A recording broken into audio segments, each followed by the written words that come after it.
Well, this is episode number 2. John, you excited for this one? I am. I am. This one's going to be good. We're crossing Last, the red-blue divide. yes, we are. Yes, we are.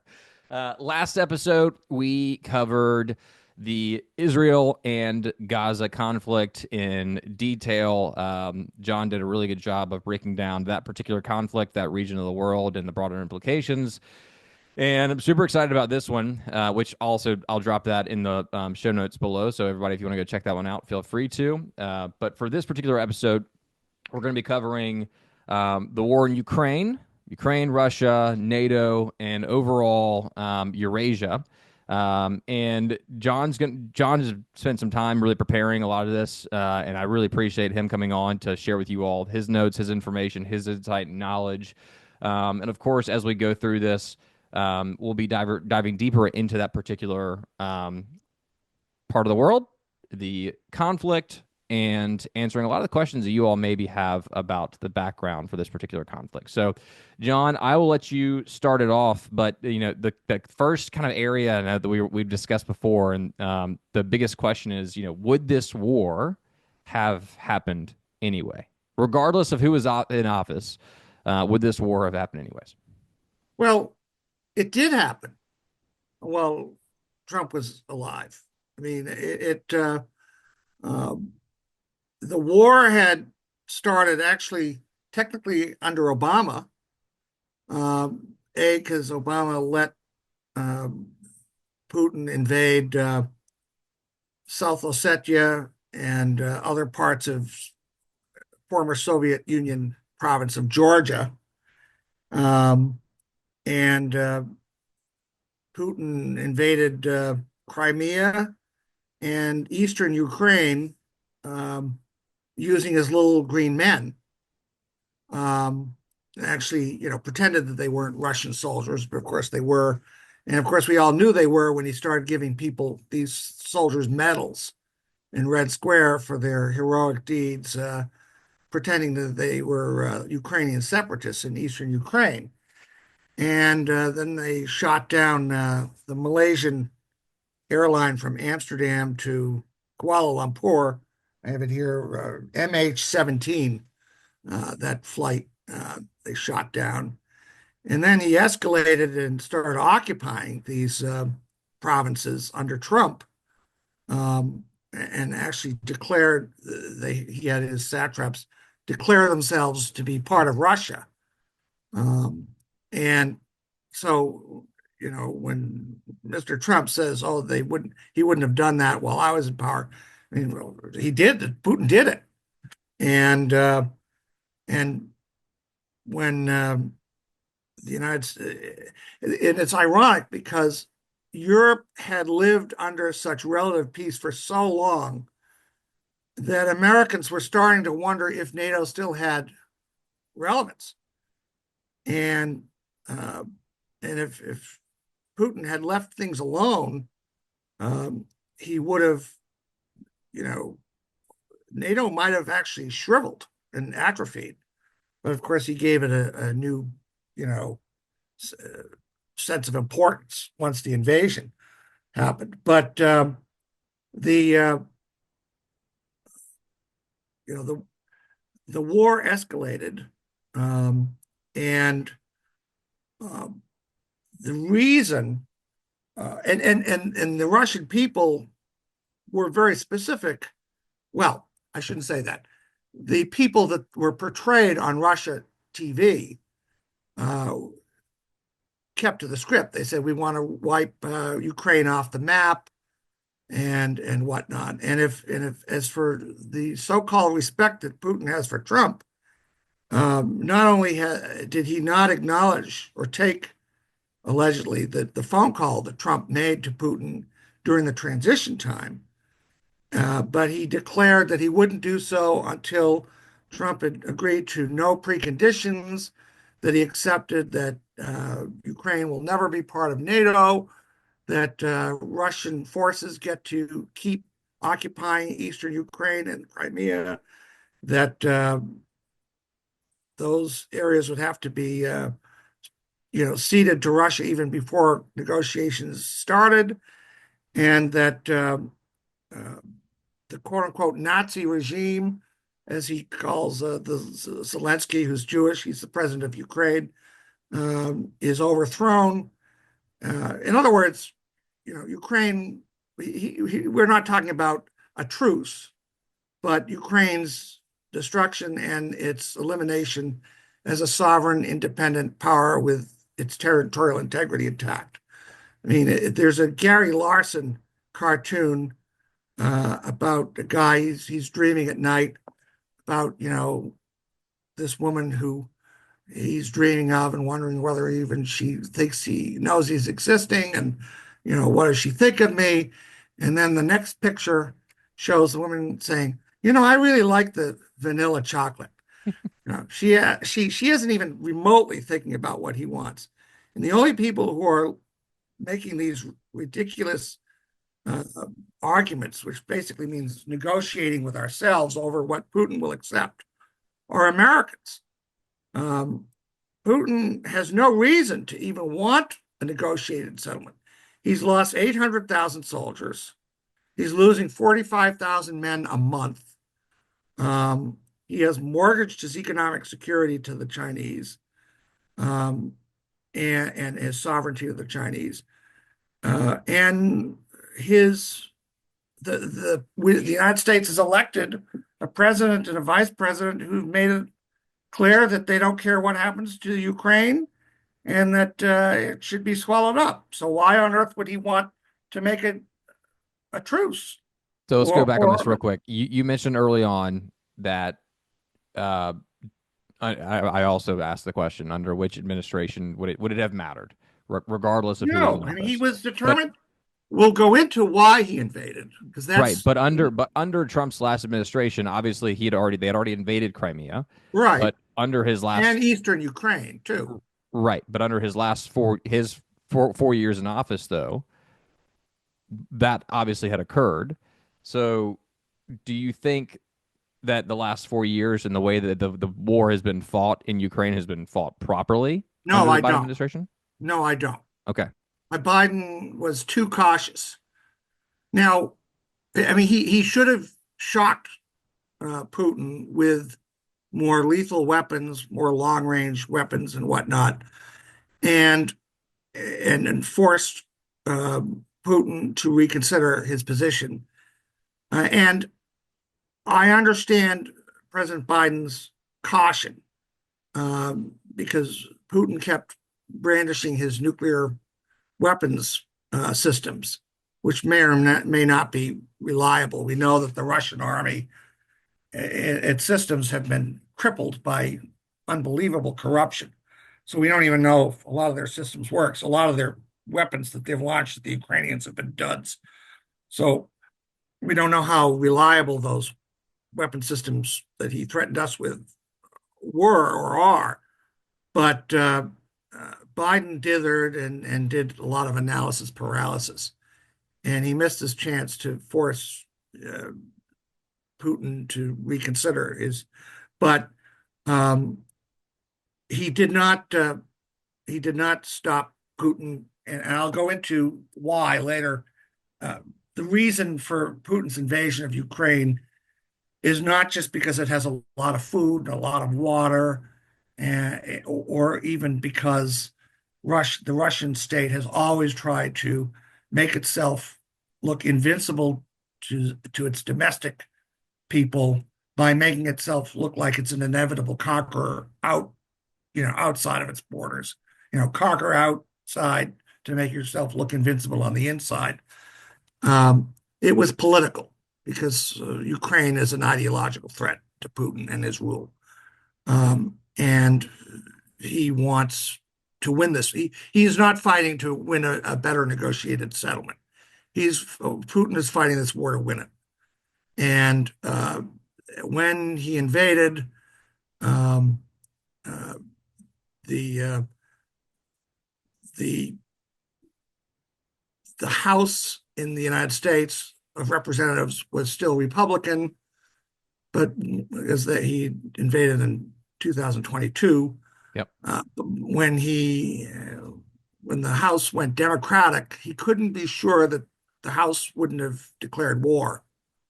And both the Democratic House and the Republican Senate under Mitch McConnell were very much in favor of aiding Ukraine with American weapons. So he couldn't be sure about America's reaction. So and plus his Secretary of Defense was General Mattis, and most of the general officers that Trump had in his cabinet were, serious men who did not want to give Russia a pass on the invasion of Ukraine.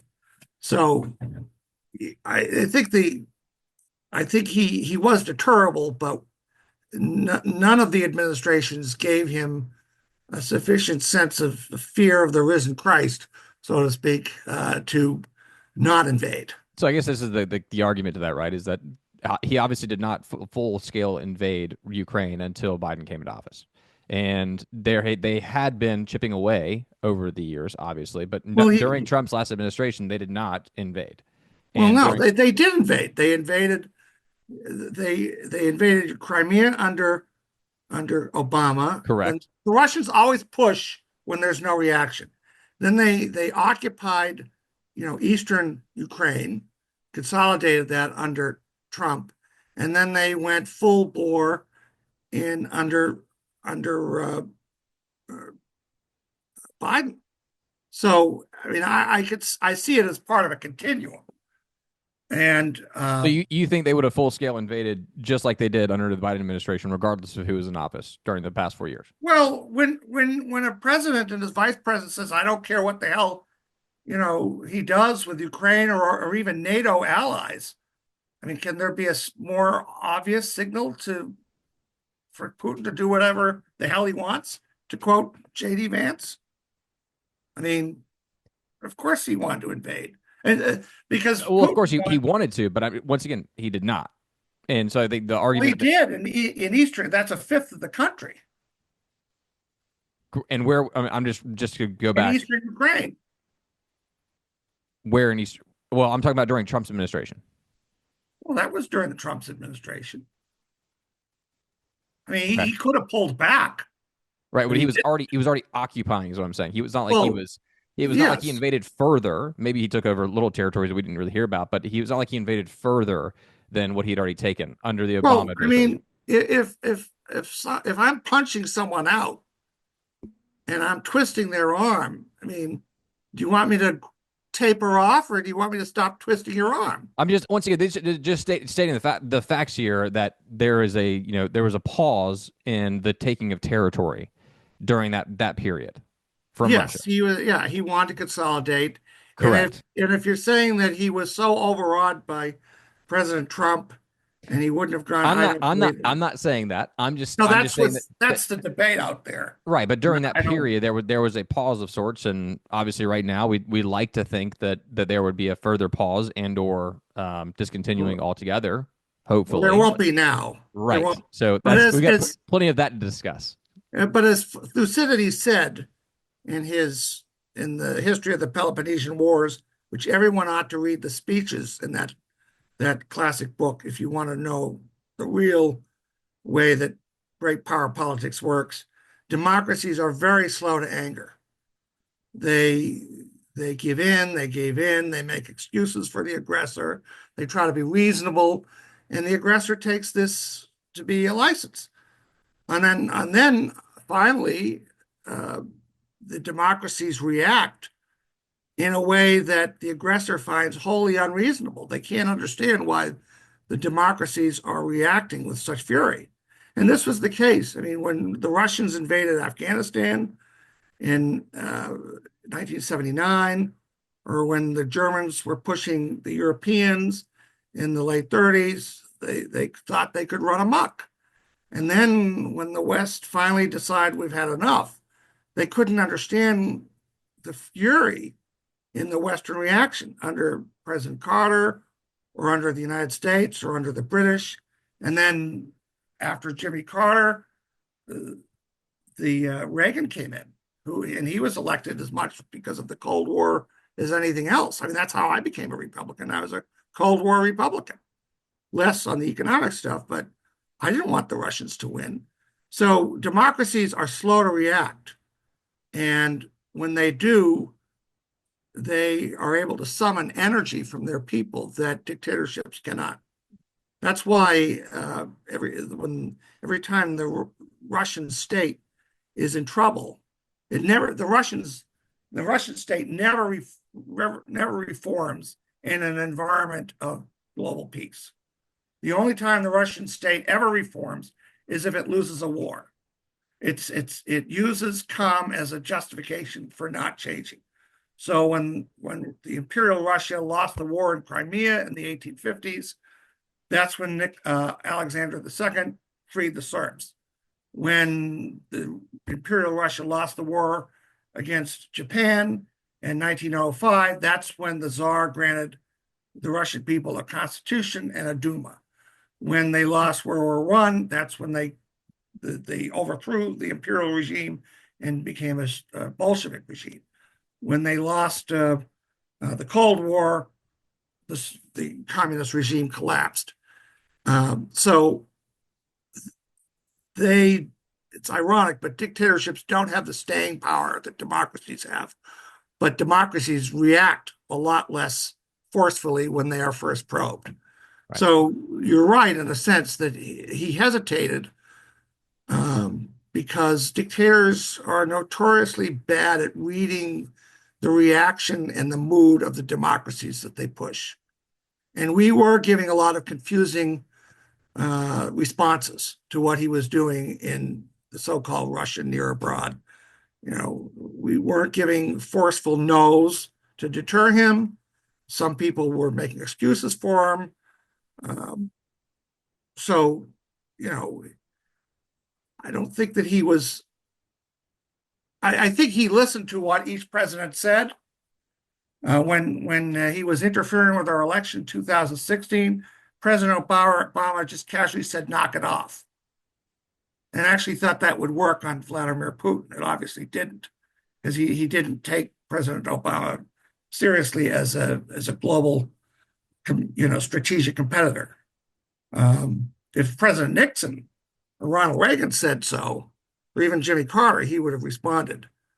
If Nixon said it, he certainly would have been terrified, but he wasn't by President Obama. He knew that President Trump was sympathetic, and President Biden, while he did give a lot of weapons to the Ukraine and kept that country going, he did not terrify Putin. Right. What do you think, just in regards to progression and the way that modern warfare is going to change as a result of the Ukrainian conflict? We've obviously seen, new types of weaponry, drones being used a lot more frequently, other types of, new tanks. Anyways, lots of new weapons across the board. But what is the impact of the Ukrainian conflict on modern warfare, just in general, in your opinion? Well, it's a good question because it is teaching us how new wars are going to be fought with the new technology of the internet and of the new weapon systems. Um, Politically, if we cut Ukraine off, it will collapse, and it will be as messy and as a humiliating collapse as Afghanistan was. There's no question about that. But and while it is true that the Ukrainians have won every battle, they could lose the war if we cut them off, because the Ukrainians have fought with unbelievable heroism and stamina, proving Clausewitz, the great German theoretician of war, that the moral force of the army is as important as anything else in a country's ability to fight a war. The United States has a very tragic history of trying to train its protectorate countries' armies so that they always say, stand up so that we can leave. And if the armies that we train don't feel that they have a, a reason to fight, then no matter how well equipped they are or how well trained they are, they will throw down their guns and run. The Ukrainians have not done that because they have a sense of themselves as a nation. They remember the horrors that Russia has committed, Lenin's famine in the early 1920s, Stalin's famine in the early 1930s, the scorched earth policies of both Stalin and Hitler in World War II, the repression, during the Cold War, and of course now, tens of thousands of children are being, I don't know, stolen and adopted by and indoctrinated by these Russian adoptive families. We talk Uh, about that real quick. This is something that not a lot of people talk about. Just to hit on that point, as Russia's taking more territory, they're also taking the children yeah, and bringing them into and indoctrinating them into the Russian system and raising them in Russia, yeah. which we've probably what in the tens of thousands probably at this point. Oh, it's tens of Tens of thousands, and thousands. that's what they're going to do to Ukraine, try to Russify it. I mean, uh, I don't know. I mean, I don't know if that's what I would do to my quote unquote brothers, as Yeah. Putin calls them, but yes, it is a total war. I And this mean, is a follow up to this is something I saw online today. But Zelensky's basically saying that of the however many billions of dollars that have been sent to them, they only received like half of it or something like that. What do you, when it ha it was like half of the hundred and however many billions of dollars we've sent to Ukraine. Zelensky is coming out now and saying they've only received half of the are we money. talking about what's been appropriated? Well, no, they've literally lost like a vast majority of it has actually been lost. Like he actually doesn't know where that money has gone. It was not just appropriated, but he has not received the money that was supposed to already have been received up to this Well, point. I'll have to look into that story. I don't Yeah. know. Okay. All I know is that compared to what other armies have done with our money and our weapons, the Ukrainians have fought valiantly. And there's a confusion. The the Europeans have actually given more money than we have. But what they've done, because they don't have the weapons manufacturing capability that we have, they have mostly underwritten Ukraine's economy. They make sure that they're fed and that their government, is able to function and whatnot. Um, and the United States has supplied most of their weapons. Now, Ukraine doesn't really have much of a weapons industry, so we just send them the weapons. Of course, all of those weapons are made here, so the money doesn't actually get to Ukraine. The money does stay here because it's coming off the line of weapons manufacturers in the United States. Right. And we're actually, I know this sounds kind of cynical, but we're very lucky that this is happening because in the course of supplying Ukraine with the weapons they need, um, we are finding out all of the holes that exist in our own defense industrial base.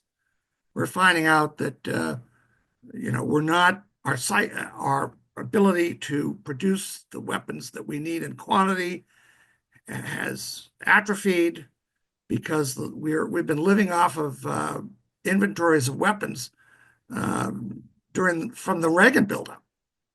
And it was called the Last Supper in 1993 under the Clinton Les Aspin Defense Department, when we deliberately forced the merger of most of our defense manufacturers into really only four companies. And, Northrop Grumman, Lockheed Martin, Boeing, and I think Martin Marietta, or I forget. Anyway, the so a lot of our Was it capacity, Raytheon at that time? yeah, Raytheon, and then there are one or two other, but they're basically we cut our defense manufacturing base drastically, and it was always easier to cut, readiness budget. It's always easier to cut readiness than procurement. and even our procurement. The Lockheed was a 35, the F 35s cost trillions of dollars, and we've had to cut, production runs to meet the budgets, and our cycle times for conception to, importing the technology into our new weapons platforms and then rolling them off of the assembly plant and then training them. We're talking 10, 15, 20-year cycles. The Ukrainians are using The drones. yeah, the drones, sorry. Um, and their cycle times are weeks. They're inventing all sorts of neat gadgets that are so effective. They destroyed a third of the Russian Navy. They cleared the Black Sea of any blockade of their grain exports, which has been a blessing to the third world, because the grain exports were so constrained that parts of the third world were starving because of it. And they sunk $100 million Russian naval ships with $20,000 drones. And they did it with a flat command structure, and proving that that they can invent weapons, they can cycle them through their production in weeks, and use innovations in warfighting that the Russians haven't been able to catch up with. They've also proved that we have a much too top-heavy command structure. If you have a command base, and it's too heavy with generals and staff and computers and electronic signals, you create a very lucrative target for the enemy. And the Russians didn't figure this out. And American intelligence, which overrated Russia's military capacity and underrated what Ukraine could do, but the Ukrainians were so effective and so aggressive, and they understood the vulnerability of these Russian command structures, that they have annihilated the Russian command centers, killing probably 20, 25 Russian generals. I mean, that's how devastating the Ukrainian attacks have been. And the American military has taken note. They realized that we had better create very less signal-heavy command bases and flatten out our command structure, because the Ukrainians have proved that they are able to be more effective and more flexible and more aggressive if they flatten out their coordination and they don't have to talk to their commanding generals. They just get it done. And the problem is we're also finding out that a lot of the quote unquote net-centric warfare is true. And the American way of war has been to attack the enemy's nodes of control, of command, communication, intelligence, surveillance, reconnaissance, and basically paralyze the enemy by disabling his ability to talk to the troops under him, Right. talk to his command structure, his chain of command above him, or to talk laterally to their brother and sister units. But Before we jump into this, I want to go back on drones just for a moment. yeah, most of which Um, they're getting from China, by the way. which Not this is which my main point. Yeah, So, and actually, when I did the research before, it was 90% of all drones actually come from China right now. yeah. I just researched it again just to get a little more information, but from our good friend ChatGPT, as of June 2024, Chinese company DJI alone accounted for over 90% of the world's consumer drone market. Overall, China supports more than 70% of the global civilian drone market. And in the military domain, China has established the world's largest unmanned aerial vehicles, or UAV, industry and has become the leading exporter of military UAVs. So we see drone footage. Well, I see drone footage on a daily basis from different accounts on social media. They're obviously using napalm now to drop from drones. They're using drones for to attack tanks. They're using drones to attack people. They're using drones in a bunch of different ways. Very scary form of warfare. Mm. Warfare, obviously, in and of itself, is very scary and nerve wracking. But to see drones flying around and attacking humans is also just it's a bit more nerve wracking. When you It see it, is. you also realize that it could be any second that a drone maybe flies through my window and attacks me, or drops a bomb on Right. my house. So in that regard, and with China now owning literally the drone market, um, and I'm sure we'll get more into. I know we will get more into the Chinese impact of all this. But what does that do from a United States modern warfare perspective? What does that do for? We've now created lasers, and I saw it today. It's a $50 billion weapon that goes on warships, lasers that attack drones, but also can take down apparently aircraft carriers at this time. So Well, you know, they're to defend aircraft carriers. well, Staying in the they were Navy, supposedly they're to defend. The new information today is that these new nuclear powered lasers are actually able to take out aircraft carriers as well. well. So I do know that the submariners say there are submarines and then there are targets, and that aircraft carriers make very big lucrative big targets. targets, yeah. And the only viable defense that aircraft carriers may have against swarming Chinese drones or airplanes or whatever, or suicide planes, will be lasers, because there's no limit on the ammunition of labor lasers. Now, I'm sure there are lasers that can hit an aircraft carrier. I don't know if there's any laser that could destroy something of the size and bulk of an aircraft carrier. Um, I mean, then we really are talking space age technology. Well, that's what they came out with today, and Yeah, who is they? I'd have to go look at the news article. I believe that was actually the Wall Street Journal that came out with that. But Okay, well, I'll look at it. The point is that we're finding out from the Ukraine war everything that we need to know about what we're going to find out, how we're going to have to fight the next war. And this is unfortunately a blessing, because with our existing force structure and our atrophied defense industrial base, if we were caught by a Chinese attempt to invade and occupy Taiwan, we would find out that the Chinese have invented more, imported more. The drone technology was invented here. It's hemorrhaged to China right. because of our radical free trade policies. And they are producing more of it. Their cycle times from conception to invention are shorter than ours. And by the time, and we're inventing stuff that our enemy can use against us. And by offshoring our industry to indulge greed, we have offshored our execution skills, our tax base, our employment base, our wage base, and our defense base. And the supplying the Ukrainians has made the holes in our arsenal democracy too big and too verifiable to ignore.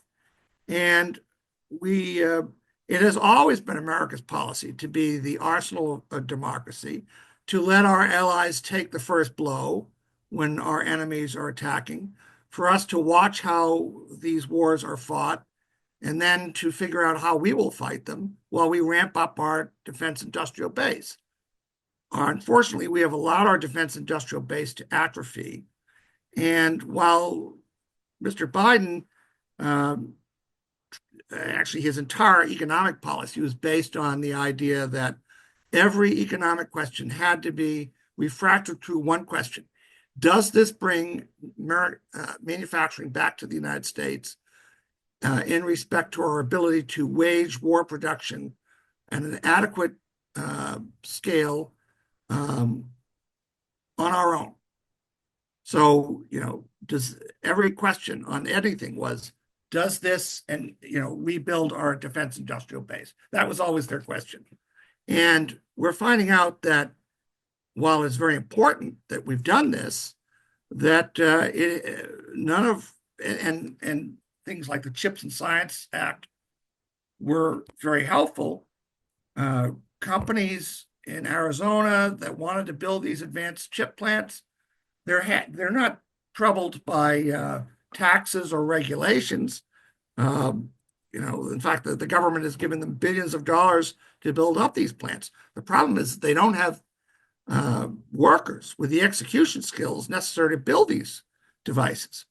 And the way FDR dealt with that uh, during the 30s, when he knew we were going to have to fight a war with the Germans and the Japanese, is he did mass training programs as part of his infrastructure, programs with the WPA and the CCC, and taught these kids from the farms or poor neighborhoods how to become welders and learn all the execution skills that you need to build a huge war industry. And that was so successful that by World War II, we not only outproduced our allies, but we outproduced our allies and the Axis powers combined. And by I can go into the war economy, later, but we did it we financed it ourselves.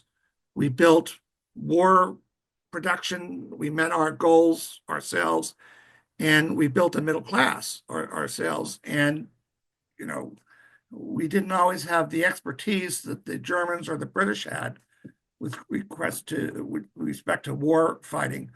But for every Tiger tank the Germans had, we built 12 Sherman tanks.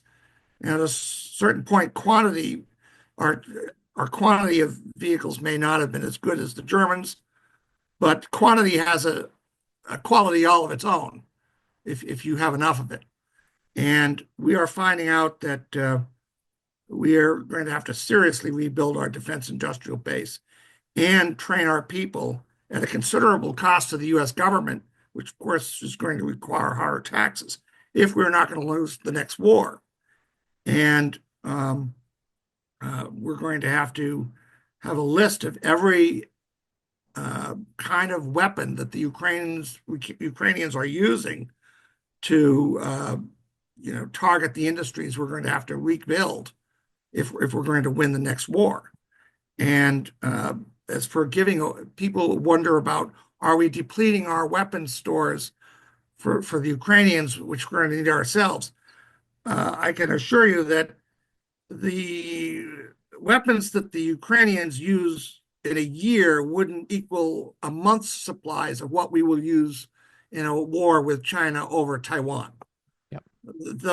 Our weapons inventories will be radically reduced within weeks. Considering so much manufacturing occurs in China right now, and of Well, course yeah. we do manufacture and we have relationships with plenty of countries around the world. Where does a lot of that manufacturing go though? In that situation, who do we actually go to? Considering we don't actually have the manufacturing capability in the country at this time, what countries do we rely on the most for Well, future manufacturing in a World War III scenario with China? Well, I'm I confident got you. that any deliveries that the Defense Department makes of companies that have offshored their production to China will be late. Um, so there really aren't any countries. I mean, the countries that are most integrated with the United States system of production are Mexico and Canada. But raising tariffs against them, I don't know how that's going to help our war production. We've got the Europeans, are on our side, but we're complaining about, the Germans and the Japanese, not shouldering their defense commitments enough. Well, twice the Germans provided for their own security and the Japanese, and the reviews were mixed. In fact, after the Cold War, the East Europeans weren't just terrified of the Russians reoccupying them, but they were just as afraid of the Germans. And so when Gorbachev said, "Well, we shouldn't have NATO move east to encompass the East Europeans," the East Europeans said, "Like hell." And the Czechoslovakians reminded us of what our betrayals were in 1938 with Chamberlain and appeasement and the Sudetenland. The Ukraine, Hungarians reminded us of the betrayal of 56 when we goaded them into rebellion against the Russians and then let them get massacred. And the Poles were betrayed. I don't know. They've been betrayed so many times that they're almost like the Kurds of Europe. I mean, so when Gorbachev said that, they all said like hell on that. Um, and but if we betray Ukraine, the Europeans will have a choice to either uh, build up their own defense industrial base, which will scare everybody, or they will be intimidated by Putin into not having one at all in exchange for peace. Putin will play the same game that the Soviets did during the Cold War and that nuclear-free zone nonsense, promising not to target them if they didn't allow nuclear weapons on their soil. And of course, the Russians would laugh up their sleeves while countries said, "Oh, we promised to have nuclear weapons," as if the Russians would not target any place that suited their military strategy. So I guess all this becomes a there is lot only one easier. there's only one answer. We have to rebuild our own manufacturing base Right. and our own defense industrial base. What about We've India? done it before, we can do it again, but What about not long term. We what have to about our do it. relationship with India and Well, other? I agree, that's fine, but I'm just every time I'm says that speaking out what other country should do our production for us, I say we should do our production for us. 100%, 100%. But right now we're not, and I think that's where I think in the short term, how do we start transitioning properly into building out better relationships with other countries that can help us and support us in those areas, Well, in while Europe, we are also working on bringing manufacturing back to the states, which is the goal, which should be the goal yes. overall, Well, Europe, especially for drones, specifically and drones. yeah, well, but not just drones, but chips. As an I mean, we're as an finding out example, from as an example. Ukraine that we need air fighter jets, fighter bombers, tanks, rifles, artillery, just as much as we ever did. Yep. But we're also finding out that we need new systems like drones and other missiles and other kinds of, and we're probably, I would favor building an underwater navy. I don't know, most kids, when they were little, they saw that Irwin Allen show Voyage to the Bottom of the Sea, where a submarine could launch an aircraft. Well, that's going to have to be the future of the U.S. Navy, but that's going to take trillions of dollars and a tremendous amount of naval engineering and technical sophistication. But the countries that we can most rely on to rebuild a jointly powerful Western industrial base that is going to obviously have to include Japan, Taiwan, South Korea, but they can easily be attacked by Chinese nuclear weapons. That makes Europe and Canada and Mexico Yep. even more important Yep. because we can defend those countries. But right now we're erecting tariffs against them, and I don't see how that makes our defense industrial base more cost effective or effective. So, um, uh, Not it, implemented yet, but yes, they well, yeah, yeah, but have been discussed. he's done everything he said he was going to do, so I have no reason to believe he won't do it. The That's point true. is just as we rely on our allies to take the first blow while we watch to see what works and what doesn't work, and use that time to build up our own military base, do our own military buildup. We're wasting time now fighting with our friends when we should be building ourselves and them up um, on the same scale that President Reagan did in the 1980s and Roosevelt did in the 1930s and 1940s, So jumping into the Russian population as a whole which is right now. imploding. Yeah. Um, they seem. I had no idea. I see stuff online. Obviously you get plenty of information online from different resources, different sources across the board. But it seems as though there's a portion of the Russian people that are fed up and done, but not very boisterous about it because they can't be. And then there's another portion of it that is still in full support of the existing government. What uh, you know, what is going on there? Are these individuals different? Is this a different, I mean, what are we expecting from the Russian population as a result of this conflict? Nothing. They can't move. FSB, which is the domestic secret police in Russia, is very efficient in repressing the Russian people. The Russians did go out in hundreds of thousands to protest the war when it started, but Putin and the FSB crushed them very quickly. And uh, Mr. Navalny tried to inspire them by going back to Russia. He was promptly arrested and died in jail. Um, the Russian state, if nothing else, is very efficient in repressing its own people. And as I said, the only way that um, the Russian state ever changes or liberalizes is when it loses a war. Yeah. And until and unless that happens, we cannot count on the Russian people to force Putin to do anything. Now, if we do defeat him and he is toppled, which means we have to make that defeat as stark as possible, as it was in World War One, as it was in 1905, as it was in the end of the Cold War, and cause him to be toppled. Then Russia can finally experience the enlightenment that it's been denied. And I mean the enlightenment not just in the small e sense, but the European enlightenment, in which everything is questioned and subjected to empirical research, and all assumptions are questioned. Everything that Alexander Dugin, who is Putin's chief ideological, writer, would oppose. And Putin needs this war to continue because only war demands common sacrifice and repression.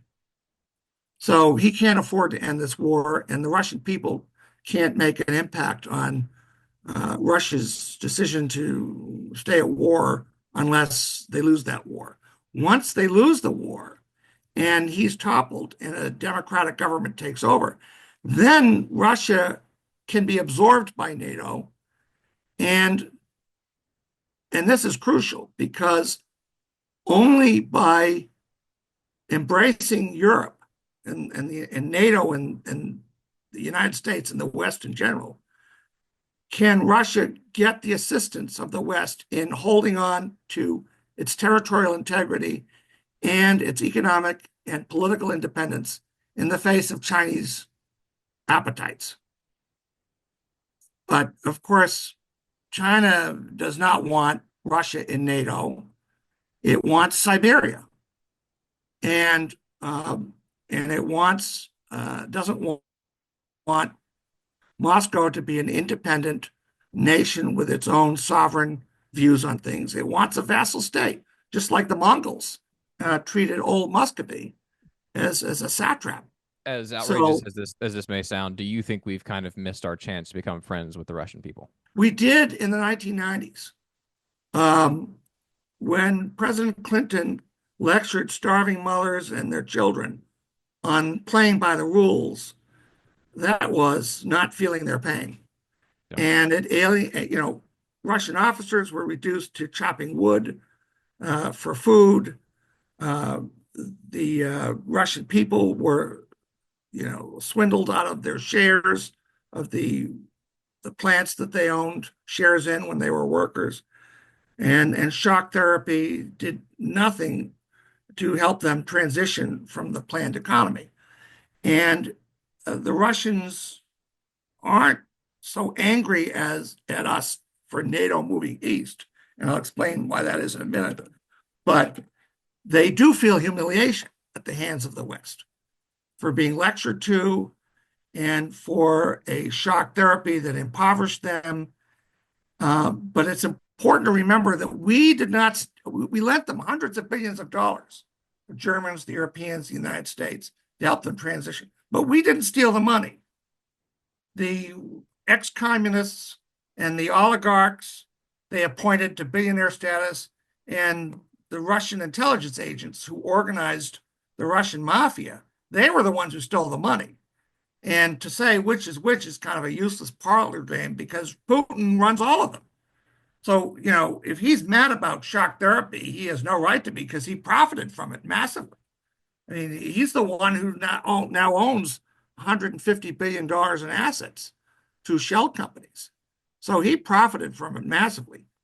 And now we should have found a way to help the Russian people, but that was very hard when you've got a Russian Communist Party and Russian intelligence service and a Russian mafia hijacking the money that the West gave them. When we helped Europe and Germany with the Marshall Plan, we did not let the Nazis, grab huge pieces of the Marshall Plan money that we gave the Germans. We gave the money directly to the German people. But we were able to do that because we occupied Germany. We didn't occupy Russia. And so there was no way for us to give the money to the Russian people without it being siphoned off by the various corrupt elements that have always ruled the Russian state. Just on that So we point, did miss a chance. on that point, this is reverting back to Ukraine in its current form. Do a lot of that seems to be going on now as it relates Well, to they're the not as money that corrupt as Russia. And okay. Zelensky for a while, he saw people selling passes out from conscription. He fired those people. And I'm sure there is corruption in Ukraine, but there's nothing on the level that it is in Russia. Right. I mean, I'm I, not I'm just, saying, and I think I only asked that. I go back to that because I'm just curious to know where all this lost money has gone. And well, I'm I'm assuming not certain. individuals, companies, middlemen, et cetera. There's plenty of forms of corruption that are going on in Ukraine and Russia Well, at all times. But yeah, but I they're would not on be the same level. right. I'm not arguing that they are, but corruption is still corruption, regardless. Well, it is. It is. I just don't want it to be used as an excuse to cut the So Ukrainians off. don't I mean, I don't disagree. There's obviously a much bigger game at play here. yeah, I'll have to But look into that. yeah, but it's something that's now top of mind for me over the past couple of days as those Yeah, numbers are starting to rightly come to light. so.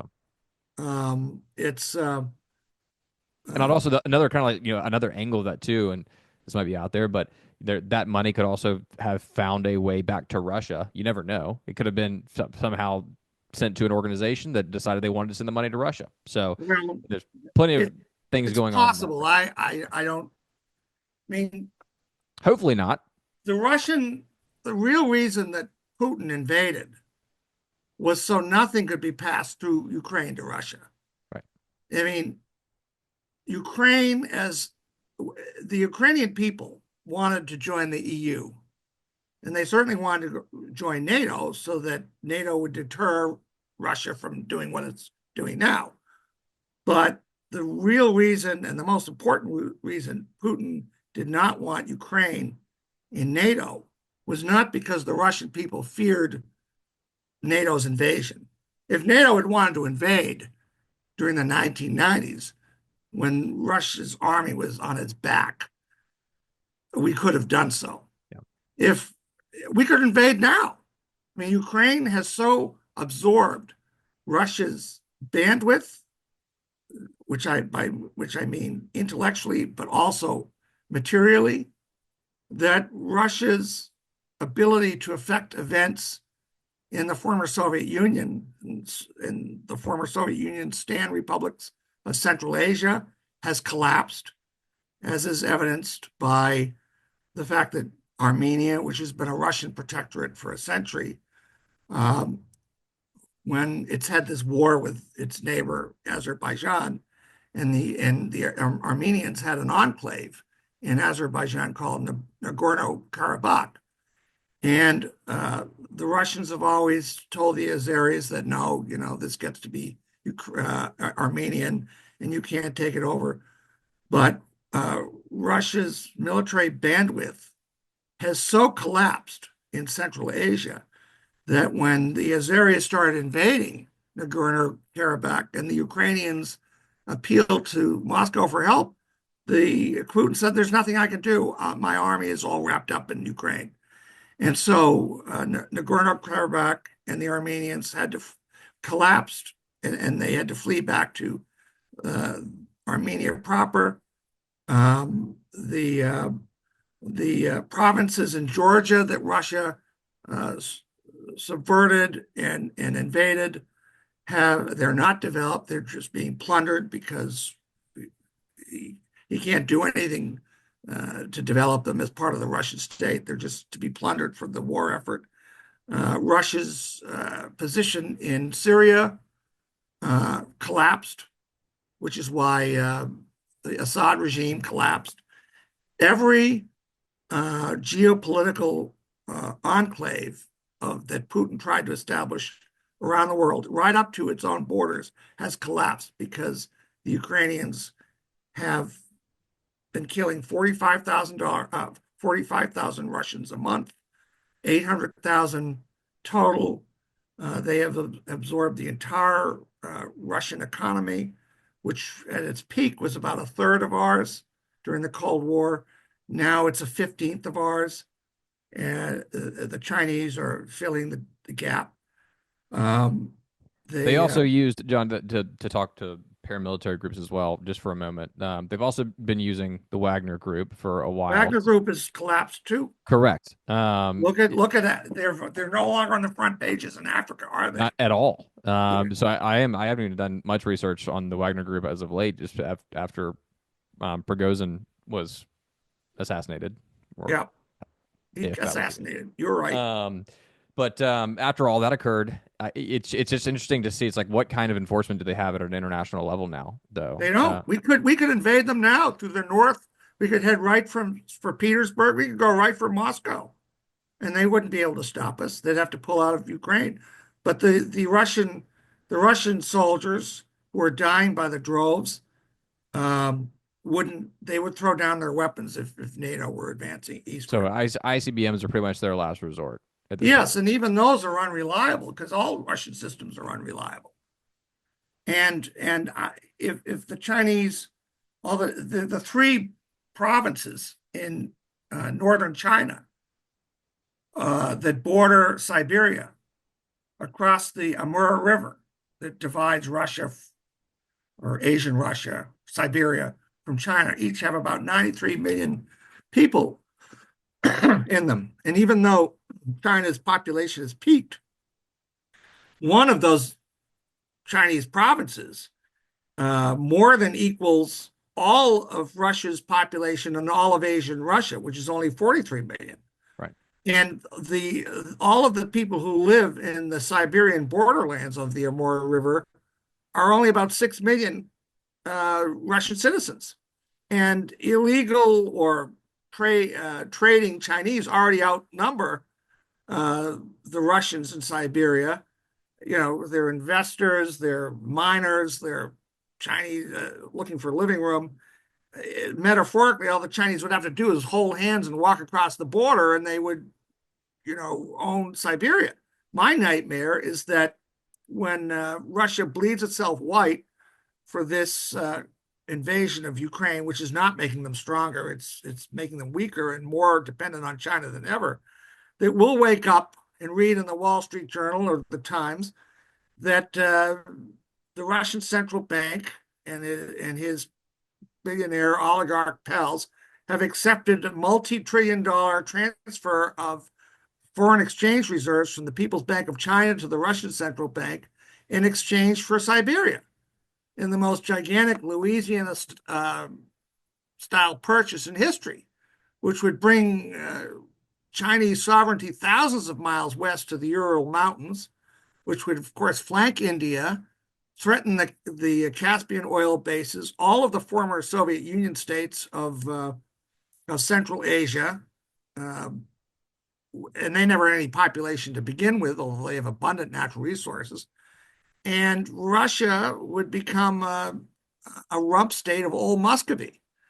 And of course, the Europeans would have a collective heart attack because Genghis Khan was that far in 1227 AD, and he was about to invade Europe, but thankfully he died. And that saved Europe from subjugation under the Mongols. And,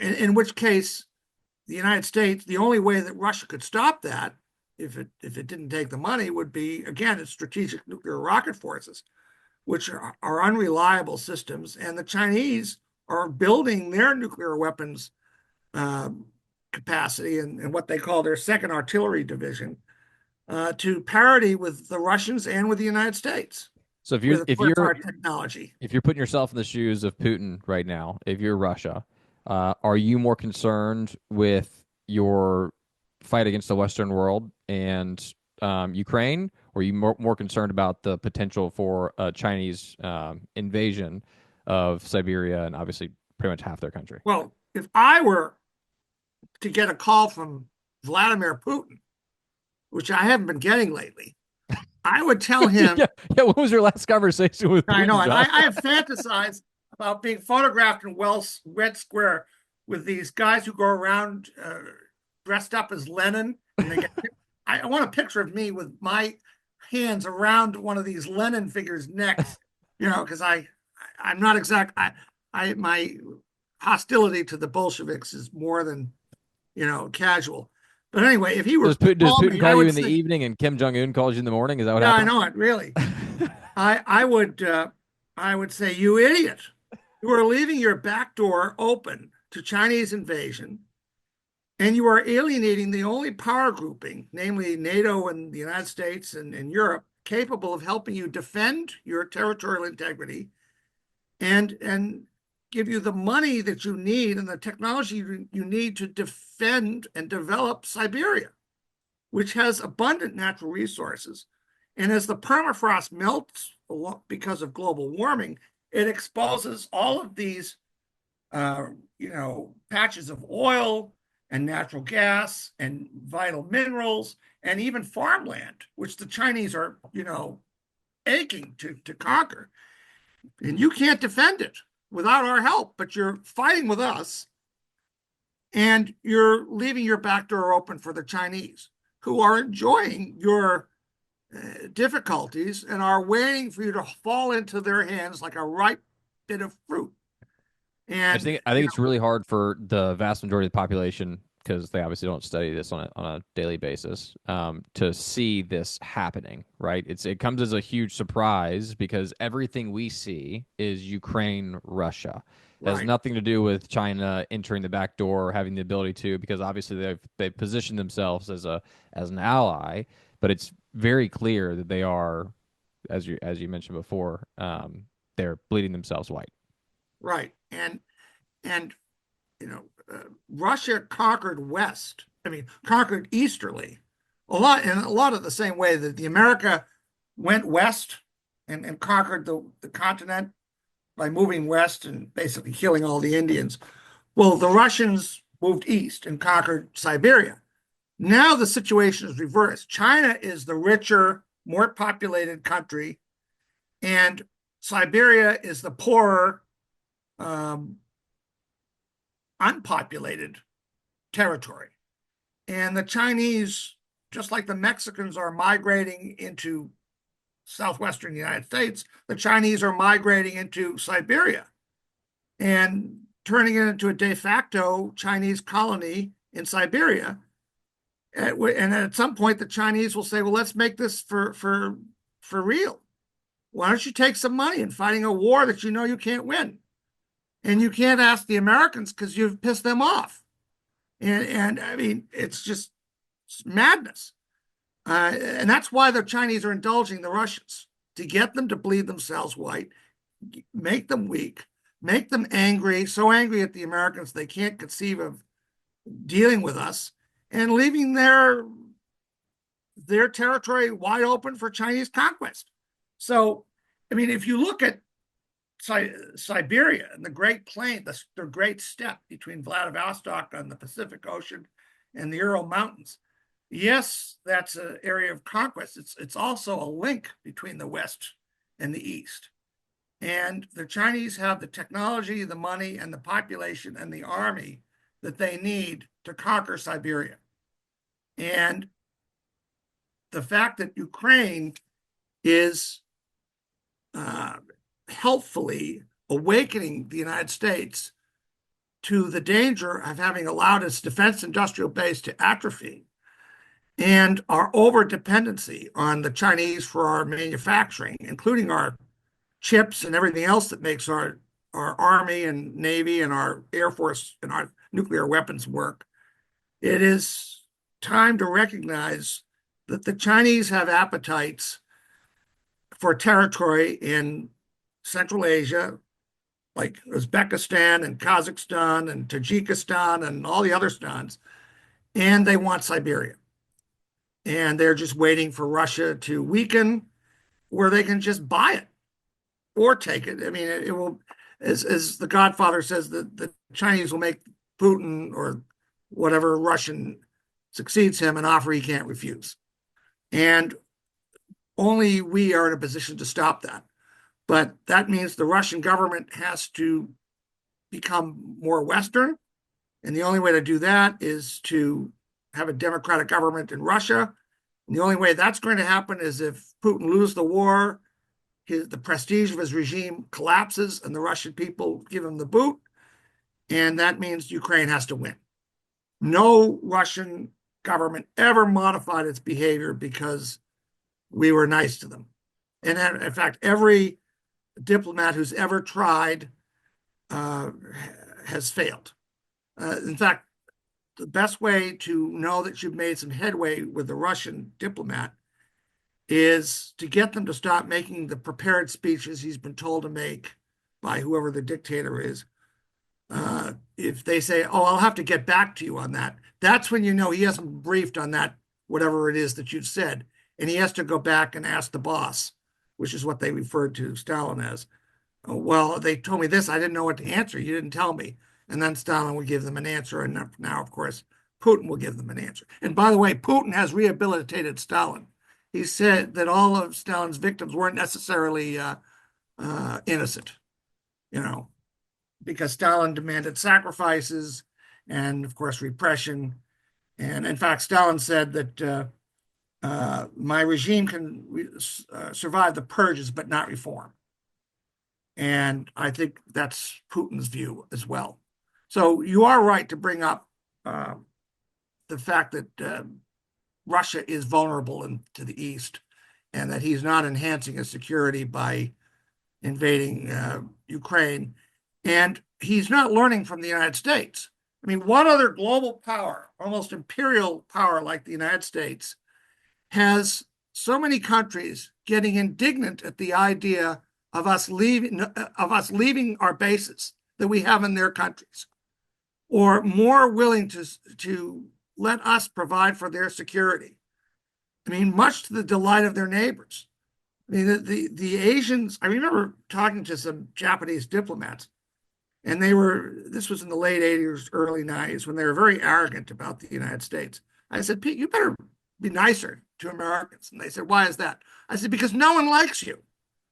I mean, you never acknowledged the horrors that you inflicted on Asia. You've certainly never apologized for them. The only reason your country hasn't been vitrified by Asian nuclear weapons is because we protect you.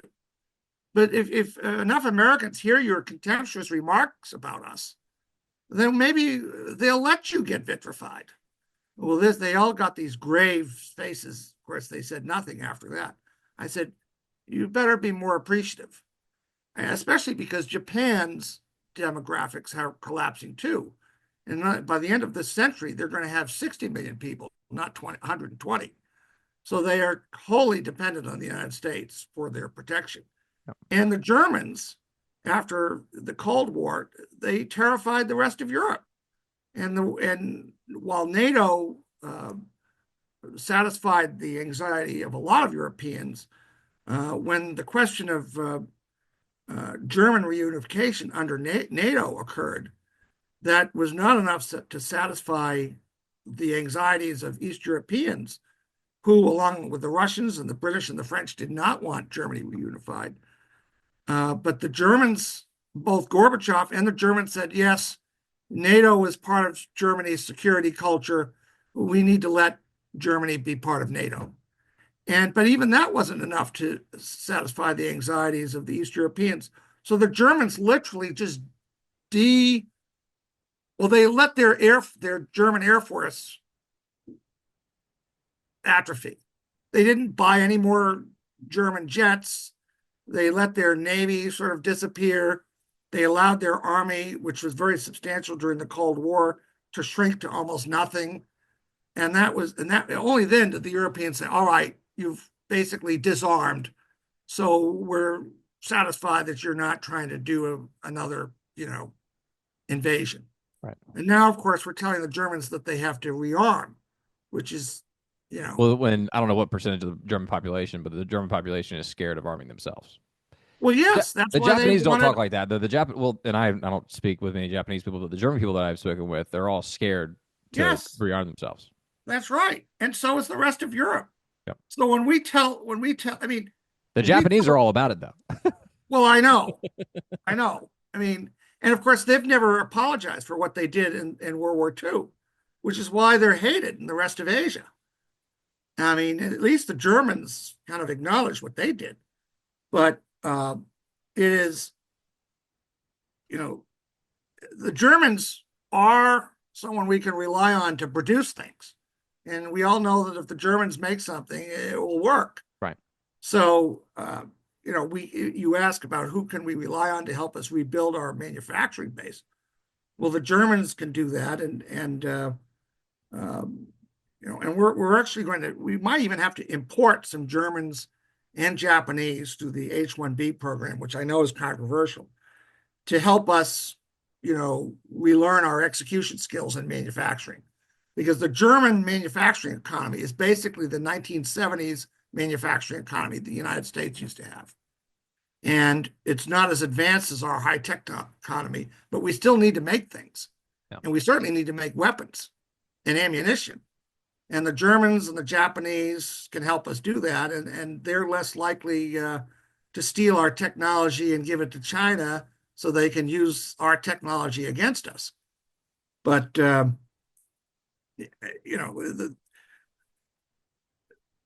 the, the American global system of alliances enables us to have very powerful allies surrounding us, like a huge wall.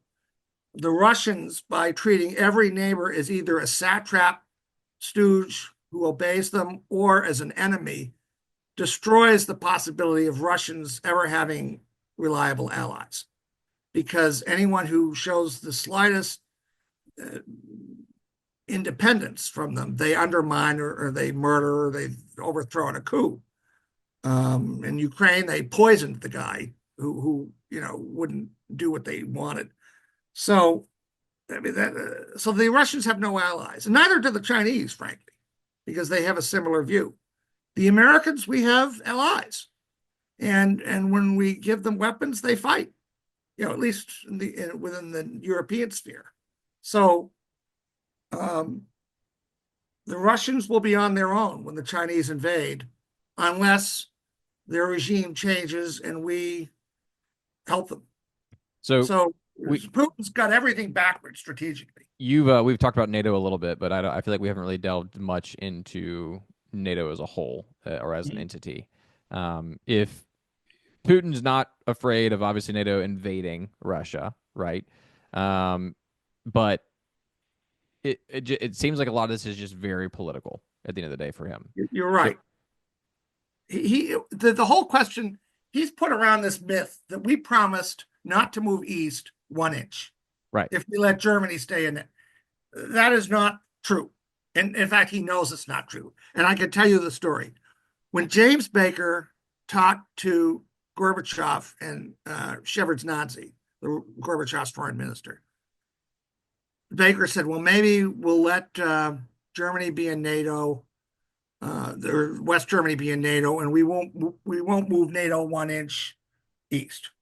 He went back and talked to George Herbert Walker Bush, and Bush said, wait, Baker, that doesn't make any sense. That means half of Germany will be in NATO and half won't. That doesn't make any sense. Moreover, the East Europeans will never tolerate a Germany outside of NATO or half of it in and half of it out.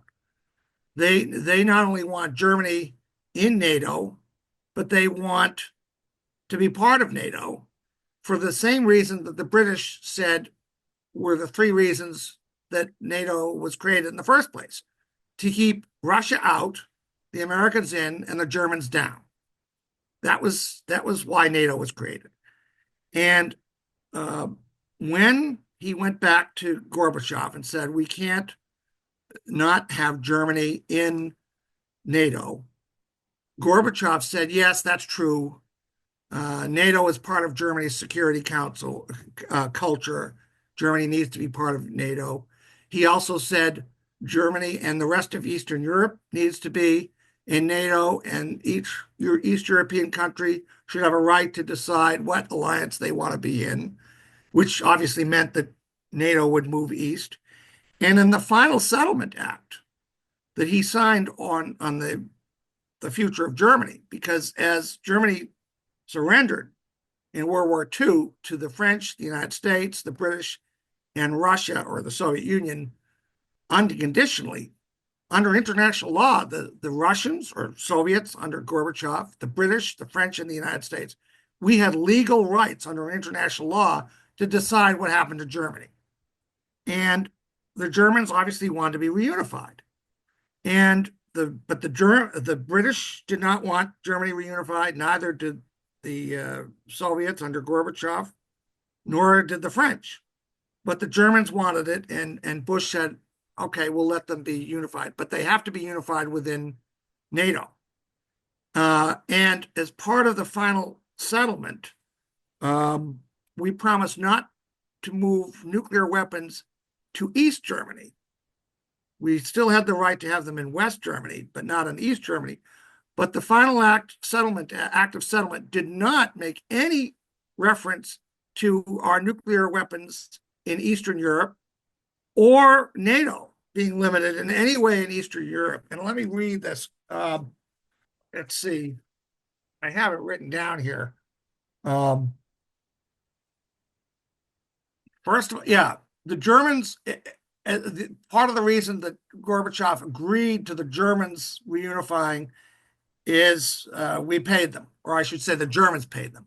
The Germans paid them a huge amount, like, I don't know, $100 billion or something like that, in exchange for their reunification with a Gorbachev signature.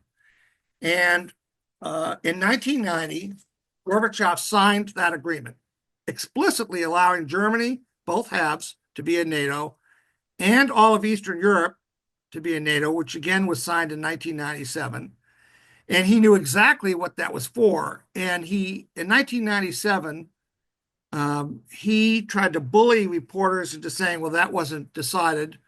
But the record is clear in 1997 that it was decided, and his signature is there.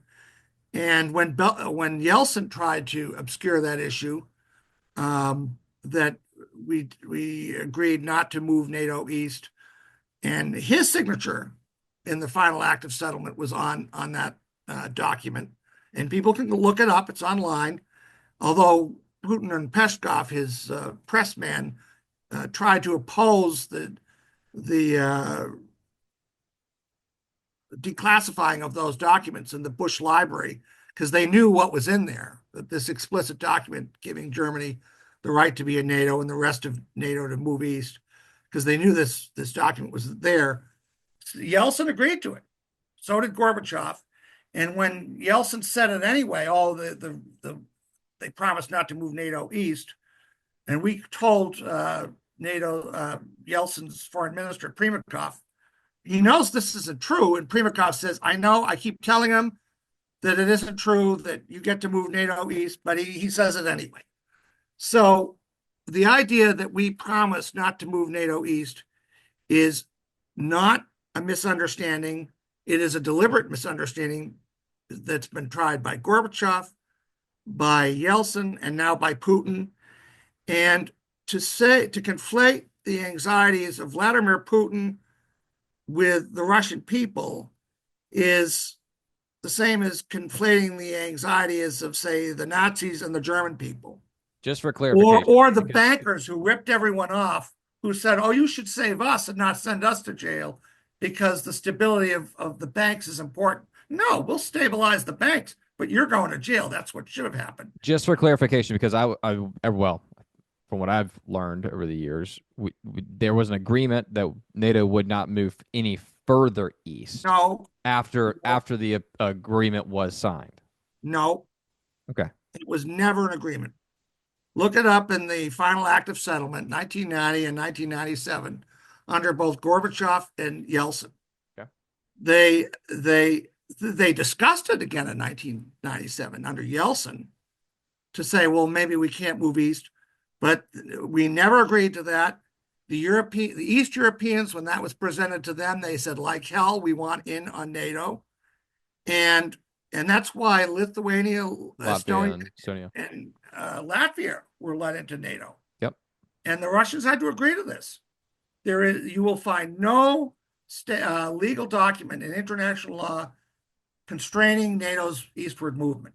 And I guess I don't exact years. Estonia was like 1991 or whatever it No, was, but it was 1990 yeah, and 1990, 1997 were the two principal documents. right. But then the joining of Estonia, Latvia, Lithuania, obviously came a little bit later on. Why? So here's, I guess, for the history part of it too. Why not Ukraine at that time as well? Because we were worried about their nuclear weapons, because when Ukraine, like a lot of other countries, flew off from the dissolution of the Soviet Empire, they inherited nuclear weapons. So did Belarus and Kazakhstan, and those are the four. And in the Budapest Accord of 1994, they agreed, also for money, Russia too, to give up their nuclear weapons in exchange for the nuclear working group's money under the Nunn-Lugar Act. And they guaranteed Ukraine's political and territorial independence from Russia. And guess whose signature is on that?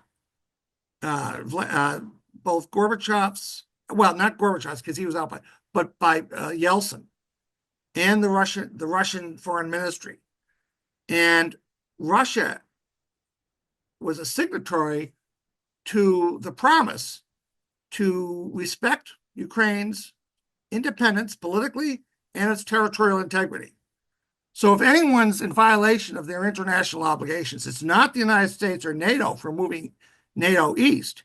It is Russia for violating the territorial and political integrity and independence of Ukraine after it signed an agreement to respect Ukraine's independence and territory in exchange for surrendering its nuclear weapons. And it's an underappreciated accomplishment of the United States and of the Soviet and Russian governments under the Nunn-Lugar Act, in which we spent billions of dollars getting control of and deconstructing all of the warheads that were in Russia and the United States. In fact, Russia had over 35,000 nuclear warheads. And if you recall, everyone was afraid of loose nukes blowing up New York, especially after 9/11. Yep. And it was one of the great achievements of the West and of the Russians that we made sure that didn't happen. Instead of over 35,000 nuclear weapons on each side has only 1,550 launchers and warheads. And no loose nukes have detonated. And that is to reduce warheads from over 70,000 to 1,550 each is an extraordinary accomplishment. And whenever Europeans, because sometimes the Europeans get very sanctimonious about our nuclear weapons, and they'll say something, we don't want you to fight your war on our territory. I remind them of several things. One is, wait a minute, both World War I and World War II were your wars. And when you flubbed them, we came in and helped. And both the United States and the Soviet Union during the Cold War exercised extraordinary restraint in each of our uses of nuclear weapons. during the Cold War, a restraint that neither you, none of you, would have exercised in either World War One or World War Two. None of the monarchies of Europe in their desperate struggle in World War One or Hitler or Stalin would have restrained from using nuclear weapons in World War Two. Something we can claim to have done. So if you hear Europeans or anyone lecture us on restraint, tell them that, because the United States and the Russians deserve credit for being very careful and statesmanlike when it comes to nuclear weapons. And we did not use them, and that was, and neither did Ukraine. And in fact, the Ukrainians have said if we hadn't surrendered our nuclear weapons, we wouldn't have been invaded. But they believed our promise to protect them if they were invaded by Russia, and they believed the Russian promise not to invade them. So it's not Ukraine or the United States or NATO who are in violation of their obligations internationally, legally. It's the Russians. They invaded. And the reason that Putin fears NATO moving east is not because of invasion, because, as I've said, we could have invaded them in 1990s. We could invade them now. But NATO has always been a defensive alliance. And the NATO has shown great restraint, even in this Ukraine war. The reason Putin hates NATO is because it defends its critics. The idea of people like Navalny and other critics living right next door to Russia in Lithuania, Estonia, and Latvia, and Ukraine, beaming criticisms about his corruption and his palaces and all that stuff with proof into Russia, that's what he's found intolerable. It's Article 5 moving east, protecting his critics and calling him names that he can't stand. That's why he invaded Ukraine. Well, the more the more I'm thinking through it too, considering it was actually 2004, and I was as a follow up to this too. I was going to say that I'm assuming 2000, the 9/11, and obviously our fights and our wars in the Middle East probably sped up the joining of Bulgaria, Latvia, Lithuania, Romania, Slovakia, and Slovenia in 2004, because they had been wanting to join for a while. Yes, they did. But all that occurred in 2004. Well, remember, they were occupied twice. Correct. First by the Germans, but then by the Russians. It wasn't, neither side was any better than the other. Right. But Ukraine being one of the last countries, I'm assuming they are the last that has not joined NATO. Yes, because Georgia and the other countries want Georgia and Ukraine and a few others are. But I'm assuming, also considering Russia did invade Georgia as well, it's something else we could bring up as well. They took over a third of yes, Georgia. They did, and we didn't do anything about it. Yeah. And part of the reason we didn't is because under the NATO, in addition to the accord over the nuclear weapons, the conventional forces in Europe treaty, which we also signed with the Russians, the Soviets first and the Russians, constrained the number of troops that we could move east and that the Russians could move west, as a way to reassure everyone that no one was invading either side. So that's another reason why the idea that he was afraid of NATO invading was disingenuous, because there weren't any troops to invade under the Conventional Forces in Europe Treaty. The problem was that he couldn't invade a country that was beaming criticism of him into Russia with impunity, just like our soldiers didn't like the Viet Cong going over the border into Cambodia and metaphorically taunting us. Well, that's how he views NATO. It's a sanctuary for his critics. And destroying Ukraine is destroying a sanctuary for his critics. That's what's going on. But as we've discussed, it's in Russia's advantage to get rid of Putin, to become part of a NATO country and defend itself against the Chinese. Well, and he is in the way of that. well, and with that being said, the countries that have the biggest issues with Russia right now are those that have not yet become a member of NATO and were Well, once a yeah, part of the look at Soviet Ukraine. state. Which at the end of the day is makes it very clear that he would love to take back those countries that were once a part of the Soviet Union to make them part of Russia again. Considering they're pretty much vassal states of Russia already in their current form. Um, Not all of them. They're but trying but not to but be. they also have a lot of corruption within that is from a form of it's a form of Russian oppression of sorts and Well, they do. corruption. They suborn and corrupt and undermine these countries, and then they say, "See, they can't defend their own sovereignty." Yep. Well, yeah, because you're undermining them all the And time. just the more we're talking through it too, the more I think through it's like Belarus, Ukraine, Yes, obviously, Moldova, Georgia right, took a third of Georgia, Armenia having issues with Russia, right. Azerbaijan, so on and so forth. And obviously, the list goes on, and all the stands as well. But And once had he those takes over Ukraine, he'll say the critics in those countries are undermining his control of Ukraine, and then he'll go after them. correct, Like but all empires, it's endless right, but in going its outward. expansion of the empire into the Yeah, other those other countries that have not yet joined NATO, because correct me if I'm wrong on this, but he at this point he would not dare enter a country that has joined NATO.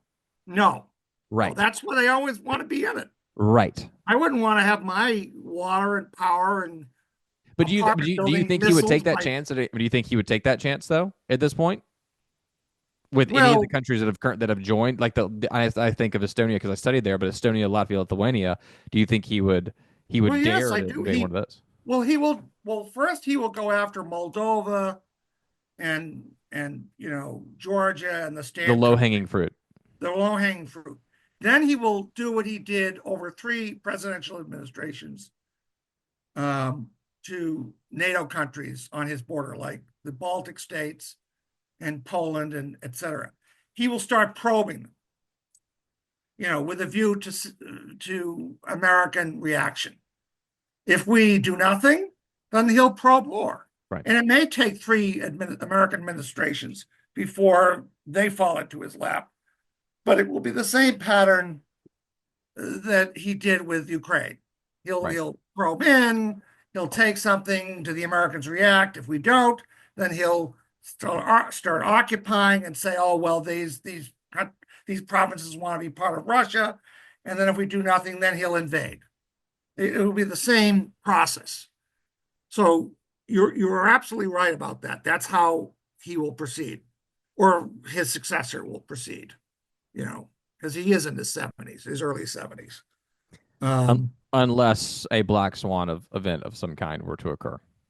Well, that would be nice, but we want to make sure that he isn't just overthrown by someone equally, you know, despotic like him. Right. I mean, it's So so what do you think it takes for the U.S. to get and or the Western countries to get that person into power? defeat That him, would be that would align with defeat a him, future humiliate him, alliance. defeat him. Do what every time the Russian state has liberalized, it has been defeated in a war. And make it clear that if you attack us, remember that your systems tend not to work, ours do. There's one thing about America, our systems work. And we may not always be subtle with our diplomacy. And if you're not good at diplomacy, you better be good at war. America is very good at war. And we will say to Putin, if we arm, we've been the arsenal of democracy before. We use the Ukraine thing to figure out how the next war will be fought. We rebuild our defense industrial base accordingly, and we go all in, defeat Russia, the press, which is ruled by a state that measures its prestige or shows its prestige to the people it rules by conquering other countries and showing how invincible it is. If it doesn't look so invincible and it loses a war, that regime will lose power. And then we go in and help them become another Germany, which is what all countries that are defeated by the United States want to become. They want to be treated well. They don't want to be subjugated, but we have no history of subjugating the countries we conquer. Again, look at the movie The Mouse That Roared. That's what they want. And then when they're a democratic government like Ukraine, we make them part of NATO. And that will scotch the Chinese desire to take over Siberia and turn Russia into a rump state of old Muscovy. But there's no getting around. You cannot reassure Putin. I did write some memos to the State Department in 2005, and I warned them that by sponsoring all these color revolutions in the stand states, while at the same time we were doing a massive imperial thrust through our oil companies to get hold of their natural gas and oil deposits, I said, these pipelines need to be protected by someone, and the only people around there are these dictators.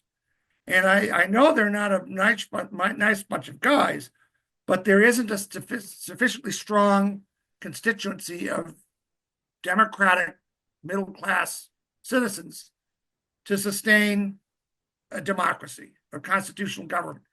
So you've got to put a lid on these color revolutions, which were mostly promoted by the National Endowment for Democracy, the IRI and the NDI, which kind of occupy the space in between State Department policy and a bunch of rogue, idealistic kids of rich people who want to play Riley Ace of Spies in these countries and want to get to tell people that they, overthrew a government. I said, it's not going to work. All you're going to do is drive these dictators into the Russians or the Chinese arms. Lately, it's been more into China's arms than the Russians, because the Russians' instrument to give them diplomatic cover for their predatory actions towards their neighbors, their Eurasian Union, which of course no one hears about because it's all about this Shanghai Cooperation Organization, the SCO. That's where all the action is, the big conferences. So our influence in the stand countries in the former Soviet Union collapsed with the dictators making deals with Putin and the Chinese. And Putin was alarmed by these color revolutions, and of course he was horrified by what happened to Gaddafi. And it's important to understand why he was so particularly alarmed. When the Yugoslavia fell apart, they actually had elected an American businessman as president of Yugoslavia. That was how high our prestige was then. But he didn't know how to do a Tito job, because Joseph Tito ruled Yugoslavia. He was a Croat, and he kept that country together. But even Tito knew that after he died, it would be very hard to hold Yugoslavia together. What precipitated the collapse of Yugoslavia as an integrated state was when the Germans recognized the independence of Slovenia and Croatia without any permission from anybody else, because they were two Catholic nations, ethnic groups, under the Yugoslav, which had at one time been part of the Austro-Hungarian Empire and consequently Catholic, along with some Lutheran. Well, the Germans, without doing this, precipitated that civil war. They were never held accountable for it. And in fact, the Germans throughout the 90s were straining at the leash to be their own kind of power in Europe, and which, of course, alarmed the Europeans, taking action, which is one of the reasons that they wanted to be in NATO, because the Germans were acting much too independently for Europe's point of view. And it was not an accident either when the civil war in Bosnia got so bad that they didn't know who was going to put a stop to it. And when Robert Kaplan wrote his book about Bosnia and the appetite that different people had for killing each other, the Clinton administration wanted to stay out of it because what do we do with this? I mean, we don't even know who the good guys or the bad guys are. It's because the communist apparatchiks who ran Yugoslavia, in particular Bosnia and Herzegovina, wanted to stay in power by playing the religious and ethnic card. Just like it says, patriotism is the last refuge of the scoundrel. I mean, I'm a patriot, but I like to think I'm not a scoundrel. Um, but uh, but the Russians went along with that because those were internationally recognized borders. When Putin and the Russians reacted was when we intervened in Kosovo, which was part of Serbia and Bosnia, but Kosovo was at that time a province inside Serbia, even though it was ethnically more Kosovar than it was Serb. And the difference is that whereas with the Bosnia and Herzegovina uh, fight, that was one country invading another internationally recognized sovereign border. Kosovo, we were intervening to protect Kosovars from being murdered by Serbs inside a province inside Serbia. Now, that may seem like a distinction without a difference, but it isn't. It meant that the United States was using its massive power to intervene in the affairs of a sovereign country having to do with its own province. At the same time that the Russians, we were objecting to the way they were mistreating the Chechens in Chechnya in 1990, when Putin used that civil war as, when he planted that bomb in that apartment complex in Moscow and pretended it was Chechen terrorists when actually it was his own FSB. And then they blew it up and killed his own people to create a pretext for cracking down and all that stuff. Well, anyway, he said, if the Americans are prepared to create a separate country to stop repression within sovereign borders, and the European, and actually the British and the French did this ahead of the United States, which is why Obama called it leading from behind. When they intervened to stop Saif Gaddafi's massacre of the entire city of Benghazi in Libya, and we overthrew him to stop that, that was two examples of the Americans participating in a military action to put a stop to brutality inside a country within its own borders. And that went against the Westphalian peace that was started in Europe in the 17th century to put a stop to all the religious wars. When, countries would invade another country, if you're not Protestant or if you're not Catholic, we're going to go in there and read you the riot act. And, anyone who isn't killed or converted, that will be, that's all we have to say. Line up you against a wall and we'll kill you. So Putin and the Chinese were worried that with that action, backed up by Kofi Annan's and Bill Clinton's agreement on a new standard of international law called the duty to protect, that a sovereign government has a duty to protect its citizens from brutality, including from brutality by that government. That meant the Americans weren't just prepared to intervene when people were crossing borders. They were prepared to intervene when we're misbehaving within our own borders. And that really unnerved the Chinese, and it really unnerved Putin, because he could see himself getting murdered by a gang of people in Libya. And when there were popular demonstrations against him in Moscow, he accused Hillary Clinton of organizing. I don't think she's that good as an intelligence operative, but she must have really done a hell of a job. I mean, it would never occur to Putin's mind that people could genuinely be angry at him and protest against him. But he assumes that all popular demonstrations against him are organized by the CIA.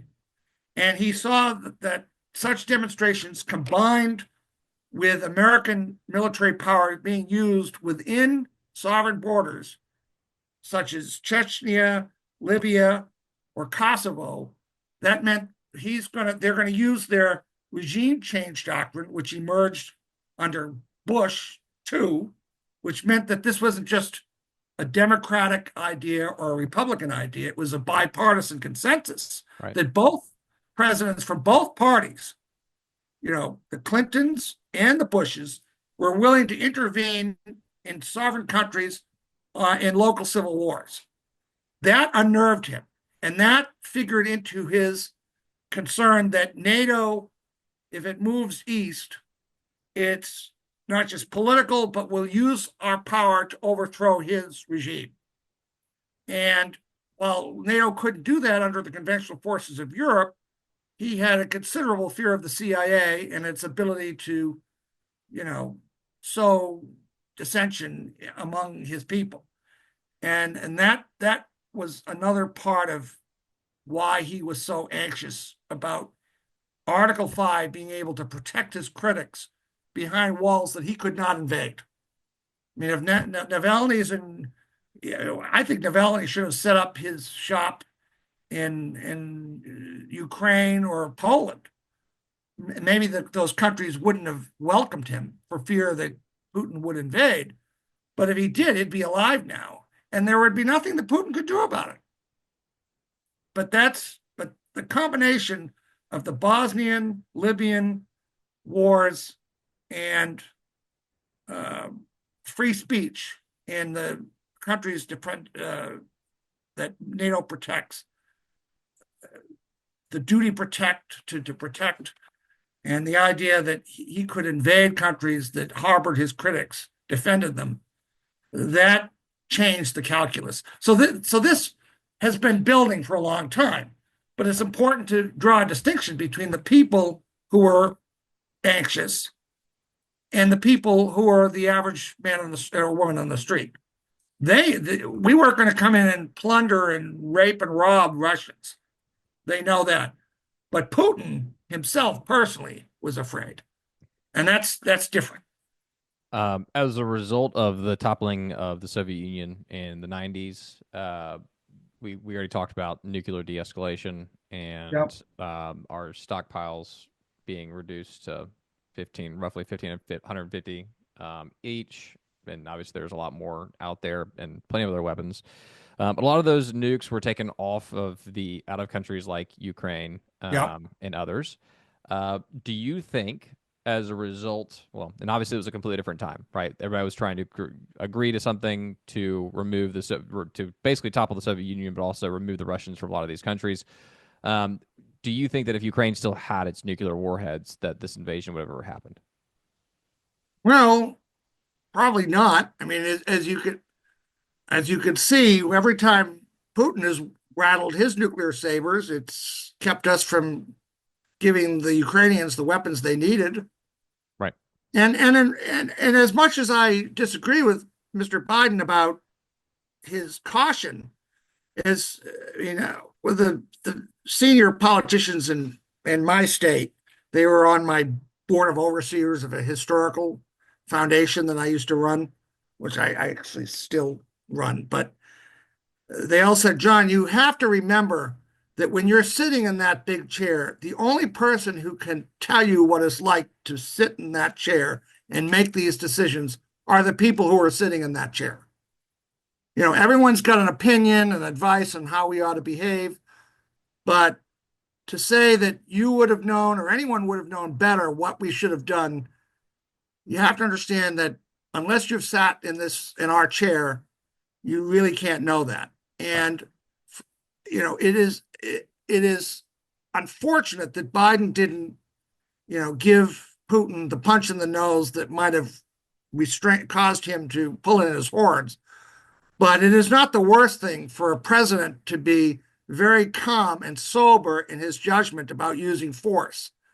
And, because when you have nuclear weapons involved and any war involved, you want your president to be sober and restrained and careful. And sometimes it's important to be, blunt. People think that the collapse of the Soviet Union was inevitable. It was not at all inevitable. And Reagan pushed them so hard that we almost did have a war after we did an exercise called Operation Able Archer, which so spooked the Russians that they were literally willing to, they were getting ready to attack preemptively. It's called ABEL-Archer. It really spooked them. And one of our spies who was working right in the Kremlin and a guy who was working in Poland told the CIA, "You got to pull in your horns. The Russians really think you're going to attack." And we were kind of incredulous. No, they don't really believe that. They said, "No, they really do think you're going to attack. You've got to turn it down." And showing the importance of spies, human intelligence. But so Biden, after 40 years of experience, 50 years, knew these stories. And so he was very cautious about pushing how far he could push Putin. And, if anyone's been hoping for negotiations, it has been Biden in the United States. But but Putin is no longer convinced that he has to worry about us. So, he's not looking for negotiations. But I do have some sympathy for President Biden and his caution and his restraint. And we should all be happy when our president is sober and thinks through such policies carefully, because nuclear weapons are not something to be casual about. Right. I mean, it's one of the we haven't really talked about the U.S. the feelings and the emotions of the U.S. population much as it relates to all the above. But the U.S. people have obviously had very mixed emotions as of the past number of years regarding the Ukraine conflict. I don't know that I know many people that don't want the war to end in the general population, right? Most of the U.S. population would love to see this war end for other purposes of less humans dying, or from the purposes of Republicans specifically stating that we want to stop sending money overseas for this particular conflict and pull a lot of that funding back into the United States. So that the no money is going there. It's all being spent here. No matter to how then many times I tell people that, they never well, seem it's to being get spent on creating the machines here to then send over there, right? But I also got to go back to my point earlier. There's obviously plenty of money that's being lost, or I'd have to check into those so figures. that's something for us to research later on. I'm just as it relates to the U.S. being supported, the population being supportive of this war moving forward, or not supportive of this war moving forward. I think there's a lot to be discussed there, because right now it seems very mixed across the board. There's a lot of people who want us to pull out altogether in this war and end our I don't involvement know if that's a altogether. lot of people. The polls indicate that most Americans support the funding for Ukraine. When Trump says a Okay. lot of people, he's I'm talking just saying. about I'm not himself. saying vast majority of the population. I'm just saying there's a percentage of the population Yes, that would there like for is. this war to end, and there's a percentage Yeah. of the population. What that actual number is, I'm not entirely sure. But what is your? I guess I know your argument for it. But what do you say to those people that are frustrated with the fact that we continue to spend billions of dollars overseas? We have plenty of issues on the home front as well, where Well, there's this globalization strategy, right? And there's this continued what seems to be a globalization strategy for many to expand our imperial reach as a country.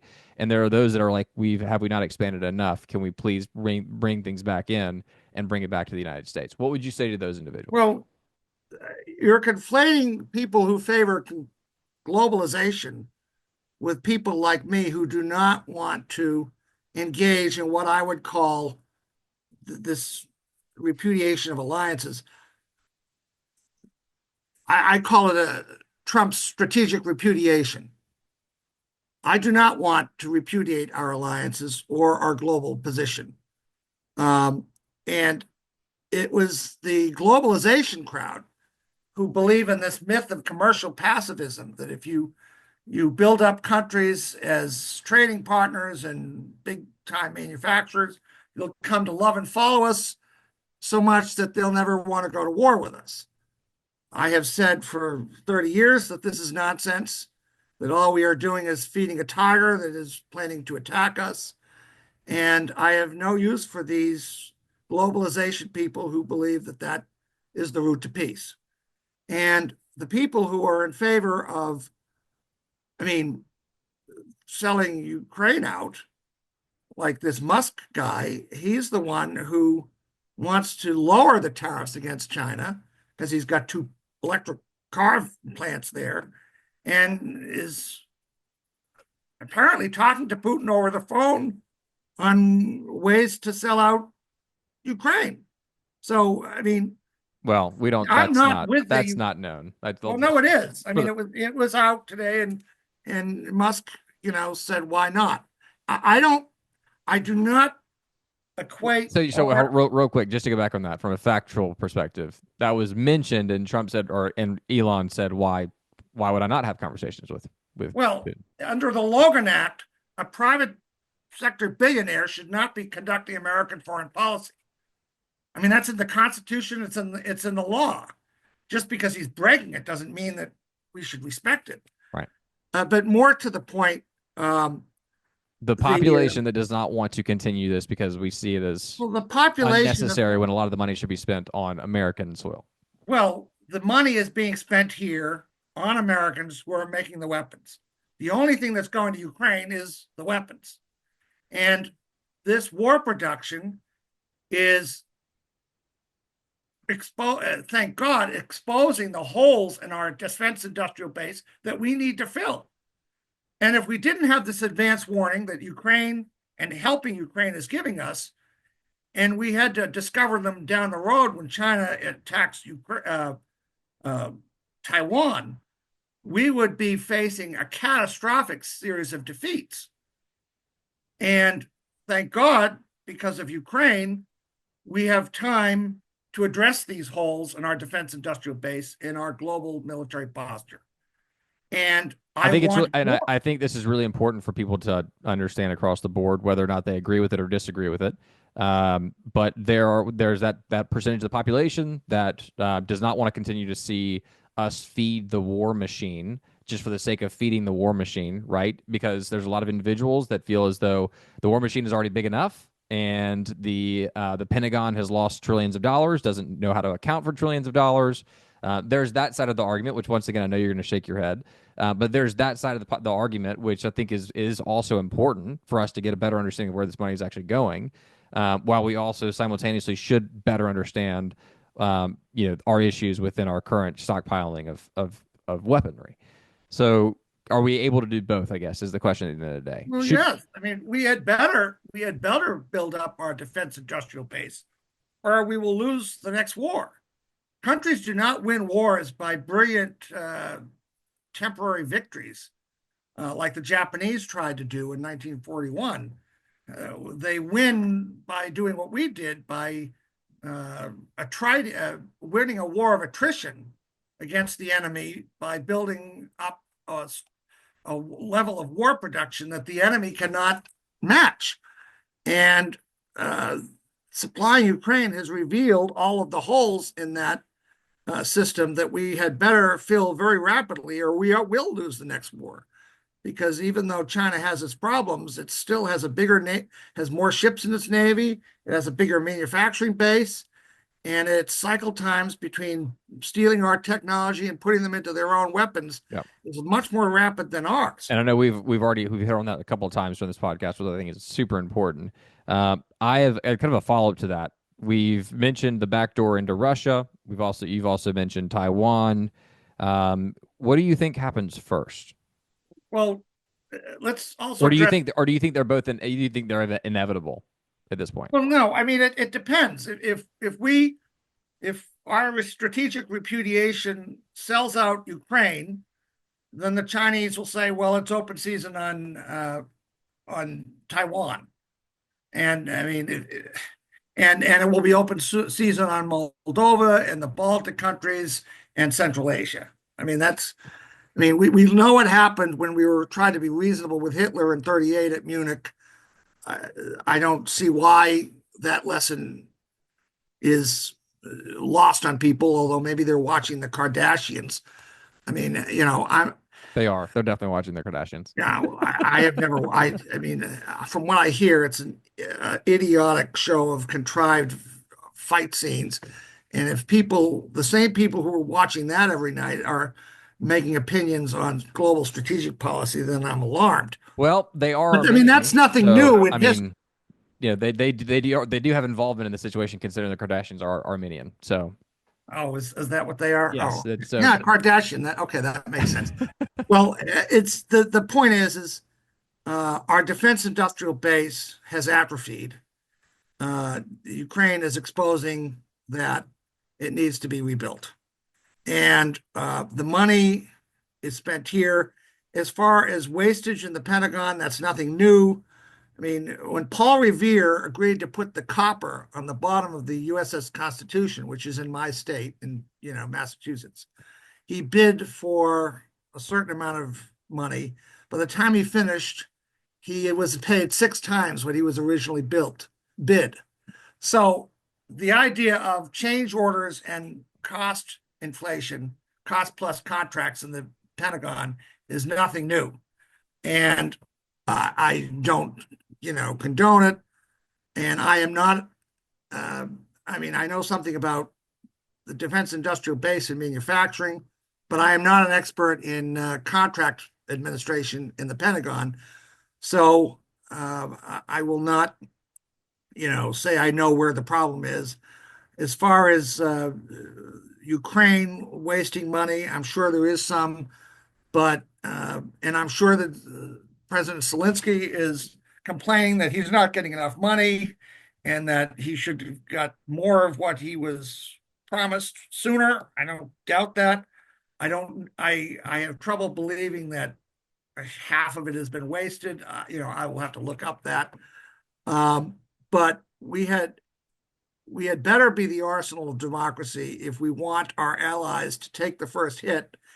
If we want to use Ukraine as a laboratory for how we're going to fight the next war, and if we want to deter the Chinese and the Russians from acting on their aggression and their appetites for aggression, because once you've lost credibility, it's a devil of a time to get it back, and our threats won't mean anything anymore. I mean, that's why he invaded in the first time, in the first place, because he stopped believing that we meant what we said when we said no, to the extent we said no at all. I mean, we were doubting whether it was our fight.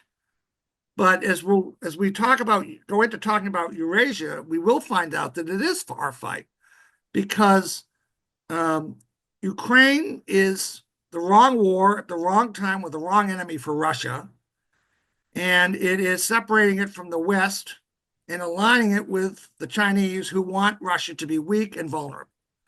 And Eurasia, which we treat as a bunch of separate theaters, East Asia, Central Asia, the Middle East, Europe, we treat them all as separate theaters of strategy. But that's only because these countries know that the United States will act um, militarily to stop them from invading each other. In fact, China has made territorial demands on every single country that it shares a contiguous border with, all 14 of them in Eurasia. And they have made these demands, and every time they negotiate these territorial demands with these countries, and every time these countries say this far, no further, the Chinese say, "Oh, this deal is only good for 10 years," and then they come back. And the biggest complaint, and in 1994, the Chinese were so aggressive with Vladimir Putin, Boris Yeltsin, that they had a big summit in Central Asia. I think it was in Kazakhstan, but I'm not sure. Anyway, it was 94. And Yeltsin was sitting right next to Jiang Zemin. And he couldn't, he was kind of worn out by the Chinese demanding all sorts of land from these former Soviet Union republics. In fact, the Chinese had just been ceded 57% of the land they demanded from Kazakhstan. And they were all petrified of the Chinese. So the only way that Boris Yeltsin could get the attention of the United States to help him deal with, you know, his buddy Jiang Zemin demanding territory was to say, well, he mentioned us. He was sitting right next to Jiang Zemin, but he was mentioning us. Weirdly, because this was part of one of those SCO summits, which we had nothing to do with. And he says, we should remind the Americans that Russia is still a great nation, and we have an awesome strategic nuclear weapons force, and we will use it on any enemy that, you know, threatens our territory. And the reporters are wondering, what is he talking about the Americans for? Well, obviously, it was meant to get our attention to say, help me out here. The Chinese are stealing our territory. They're stealing our neighbors' territory, and you seem to be asleep at the switch. So, in an effort to try to get our attention, he made this statement. Sandy Berger, who was Clinton's national security advisor, who should have been a rug salesman himself, said, oh, he was probably drunk. And Primakov and the other Russians, Kozyrev, who's another foreign minister, buried his head in it says, will the Americans ever get a clue? So the Chinese laughed and were even more aggressive after this. And if you ask Chinese students, foreign students taking their degree here, ask them what they hate about America. Well, there are lots of things because all their textbooks have been rewritten to, you know, hate us. You ask a Chinese student if he knows that the United States was on China's side in World War II. He'll say, "Oh, no, no, you weren't." Well, we were. You know, so the Chinese students they're educated to hate us. They don't know that we were on their side in World War II. Then they complain bitterly that we interfere in their region. Now we know that the Chinese want to expel the United States from its strategic influence in Asia. But their biggest complaint is that we interfere, that's what they call it, in their negotiations with their 14 contiguous neighbors, plus all the others that are separated by oceans. And of course, you know, they've already seized most of the South and East Asia seas. In fact, the viewers should look at the 9 lines that the Chinese have drawn to seize the East and South Asian seas to see how aggressive the Chinese posture is in the Western Pacific and in the waters there. And they should look at how they use fire hoses to attack Filipino fishing vessels. I mean, they're not being nice or diplomatic. In fact, they've given up on them, and they don't feel they need to be diplomatic or nice about it. They don't need to obey norms of international law that they didn't invent and they view as constraining them. But the Chinese say every time we have a negotiation with the foreign ministers of these countries that are controlling our territory, which we should own, you Americans always stick one of your military attachés or your foreign service officers at. Well, basically, we don't insist on being there. Every time the Chinese have a meeting with one of their neighbors about their claims on their neighbor's territory, these governments ask the United States to send one of our diplomats to these meetings so that the Chinese can't bully them into surrendering their territory.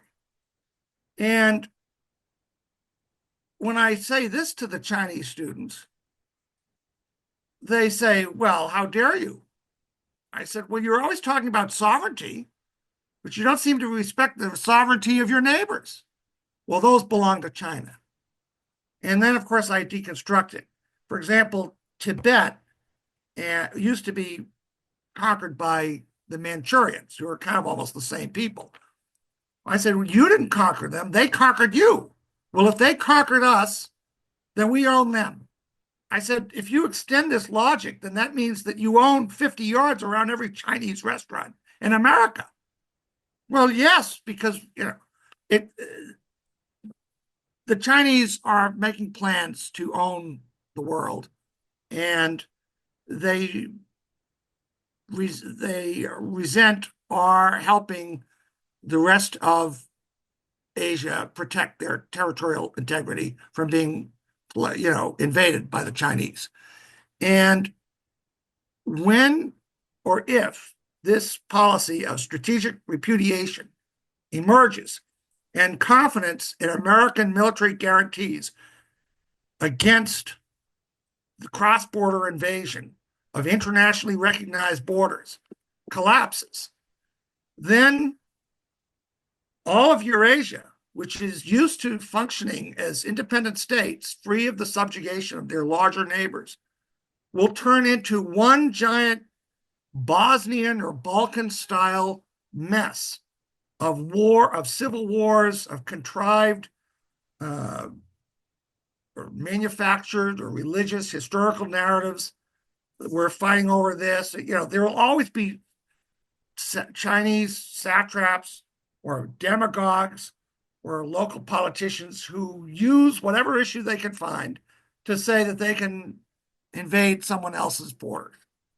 And with the Russian power to protect its protectorates, like Armenia, collapsed, that leaves us. And the Chinese have already made it very clear that they want huge swaths of their neighbor's territory. Xi Jinping says that he owns Vladivostok right in front of, while he's standing up to Vladimir Putin, whose head suddenly jerked to the left. What? Well, that's what's going on. And if the United States allows its guarantees in all borders, even the borders it doesn't have a direct treaty obligation to defend, because it's only implied now, if we allow that confidence to collapse, Eurasia will turn into one giant Balkans of civil wars, cross-border wars, torture chambers, jails, refugee camps. It will be a mess. There will be no real politics in the true sense of the word. It will be just a local chieftain or warlord trying to take over. And eventually the Chinese will march in, and in exchange for their recognition and BRI loans and protectorate status, these satraps will have to be basically, the same kind of satraps that Putin has in Chechnya. He's a local thug who just kills people, but he keeps Chechnya controlled for Putin. Well, that's what the Chinese will turn Eurasia into. And the only thing standing between us and that kind of mess of Eurasia, the largest landmass on the earth, being turned into a Balkans series of wars, like in the Balkans or in the ISIS wars in Iraq and Syria, is the United States.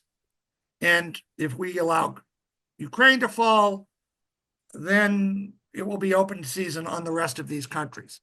And this is the Chinese plan. You've mentioned their 100th year anniversary of 2049. This is their plan. And the reason that they don't reduce their excess industrial policy capacity under WTO terms is because they know that they need that industrial production for war, when they go to war with us, to invade Russia, to invade these other countries, and to build their Belt and Road Initiative infrastructure projects all over Eurasia, so that they can reroute the trade routes of Eurasia away from the oceans, which the United States and Britain dominates, in favor of their own land routes, which they control. And as far as China's economic system being unbalanced, they will balance their books by plunder, because that these satraps that they establish will be required to pay tribute to the Chinese. And when I was talking to the leader of the mainland Chinese community in Boston, he says, you realize that China is central and all other countries will be vassals and tributary countries to China. And I said, well, you realize, of course, the United States will resist that. He said, you only say that because you're a brainwashed American. I said, well, this brainwashed American should remind you as a Chinese, who, by the way, this fellow is an American citizen, has been his entire life, Boxer Rebellion scholar, but he's on all sorts of boards in China. He's the ear doctor of the Politburo. He's a very brilliant and famous man, but his allegiance is to China. And he's an American who says, I'm a brainwashed American for wanting to defend the internationally recognized borders so that the whole world doesn't turn into a mess like the Middle East or the Balkans. Well, they plan to balance their books by plunder, by exacting tribute, by integrating their system with the Belt and Road Initiative, and use their excess industrial policy, which this tribute will pay for, to integrate Eurasia into one gigantic Chinese empire. And they will not stop so long as we allow them to continue.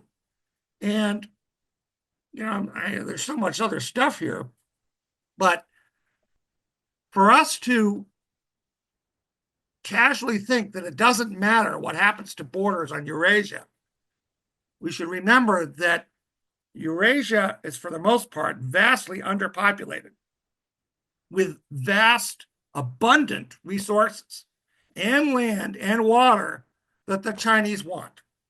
And they're all ripe for the picking.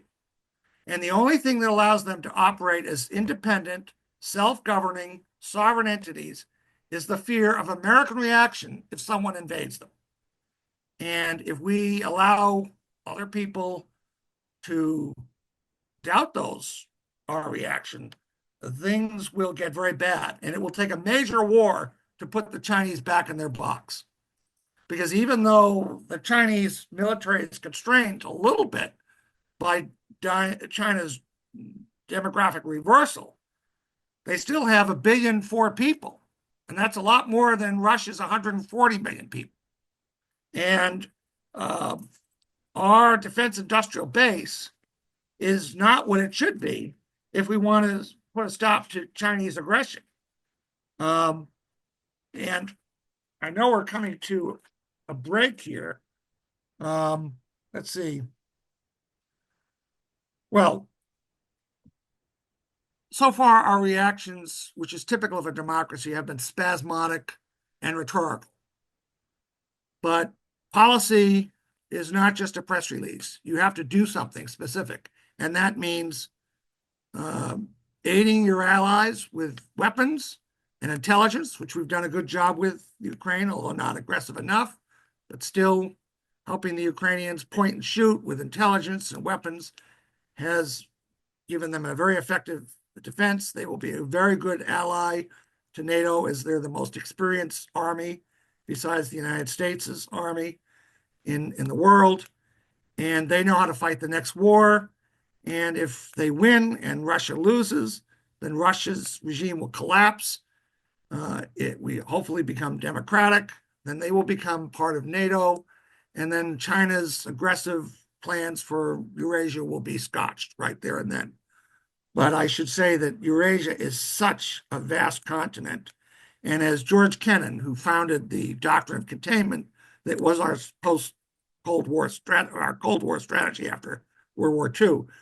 If America has one strategic objective that's more important than any other, it is to prevent any one continental power from dominating the Eurasian landmass. Well, Ukraine is part of that fight. And America had better come to grips with the fact that the Chinese want to control it. In fact, their aggressive stance towards Taiwan might even be a feint. It may be that the Chinese are making so much noise about Taiwan that they want to make us feel relieved when they don't go for it, when they instead go north and invade Siberia. And if the Russians have so alienated the United States and the West and Europe, and we don't help them, then the Chinese get to control Siberia, and they'll control the stand countries in Central Asia. That would be a geopolitical catastrophe for us. So we have to maintain the borders as they are. We have to maintain our global strategic posture so that we can say no to the Chinese, because our veto on war is what keeps the independent countries of Eurasia independent and free of Chinese domination. And we do not want to have to fight a gigantic war in Eurasia to stop China from conquering it. better to keep it from getting out of its bottle than having to fight to put it back in, because we know what we had to do that with Japan and Germany and the Cold War. So it is not in our interest to put our guard down. And if anyone is worried about Chinese feelings, I can promise you that for 5,000 years, the Chinese have got along very well without our advice. They make it a point to say how they do not care a thing about our feelings. The Chinese students at Harvard, at the Fairbanks Institute and the Asia Center, I don't know why I'm invited to these because I'm not a Harvard guy. I think the only reason I'm invited is I'm the only Anglo who shows up.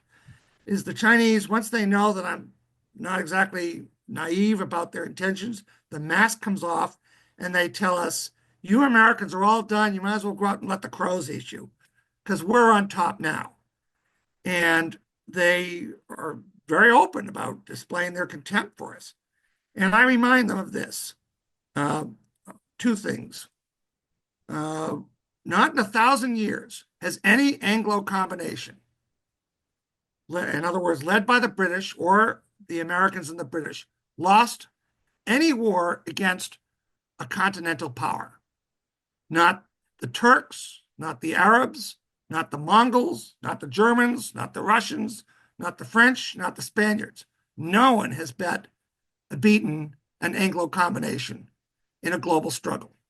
And I will finish up with a quote on Russia and Ukraine from Troy Kennedy Martin in a wonderful binge-worthy television show called Riley Ace of Spies, which is on BritBox, which you should watch. Sam Neill got a start there.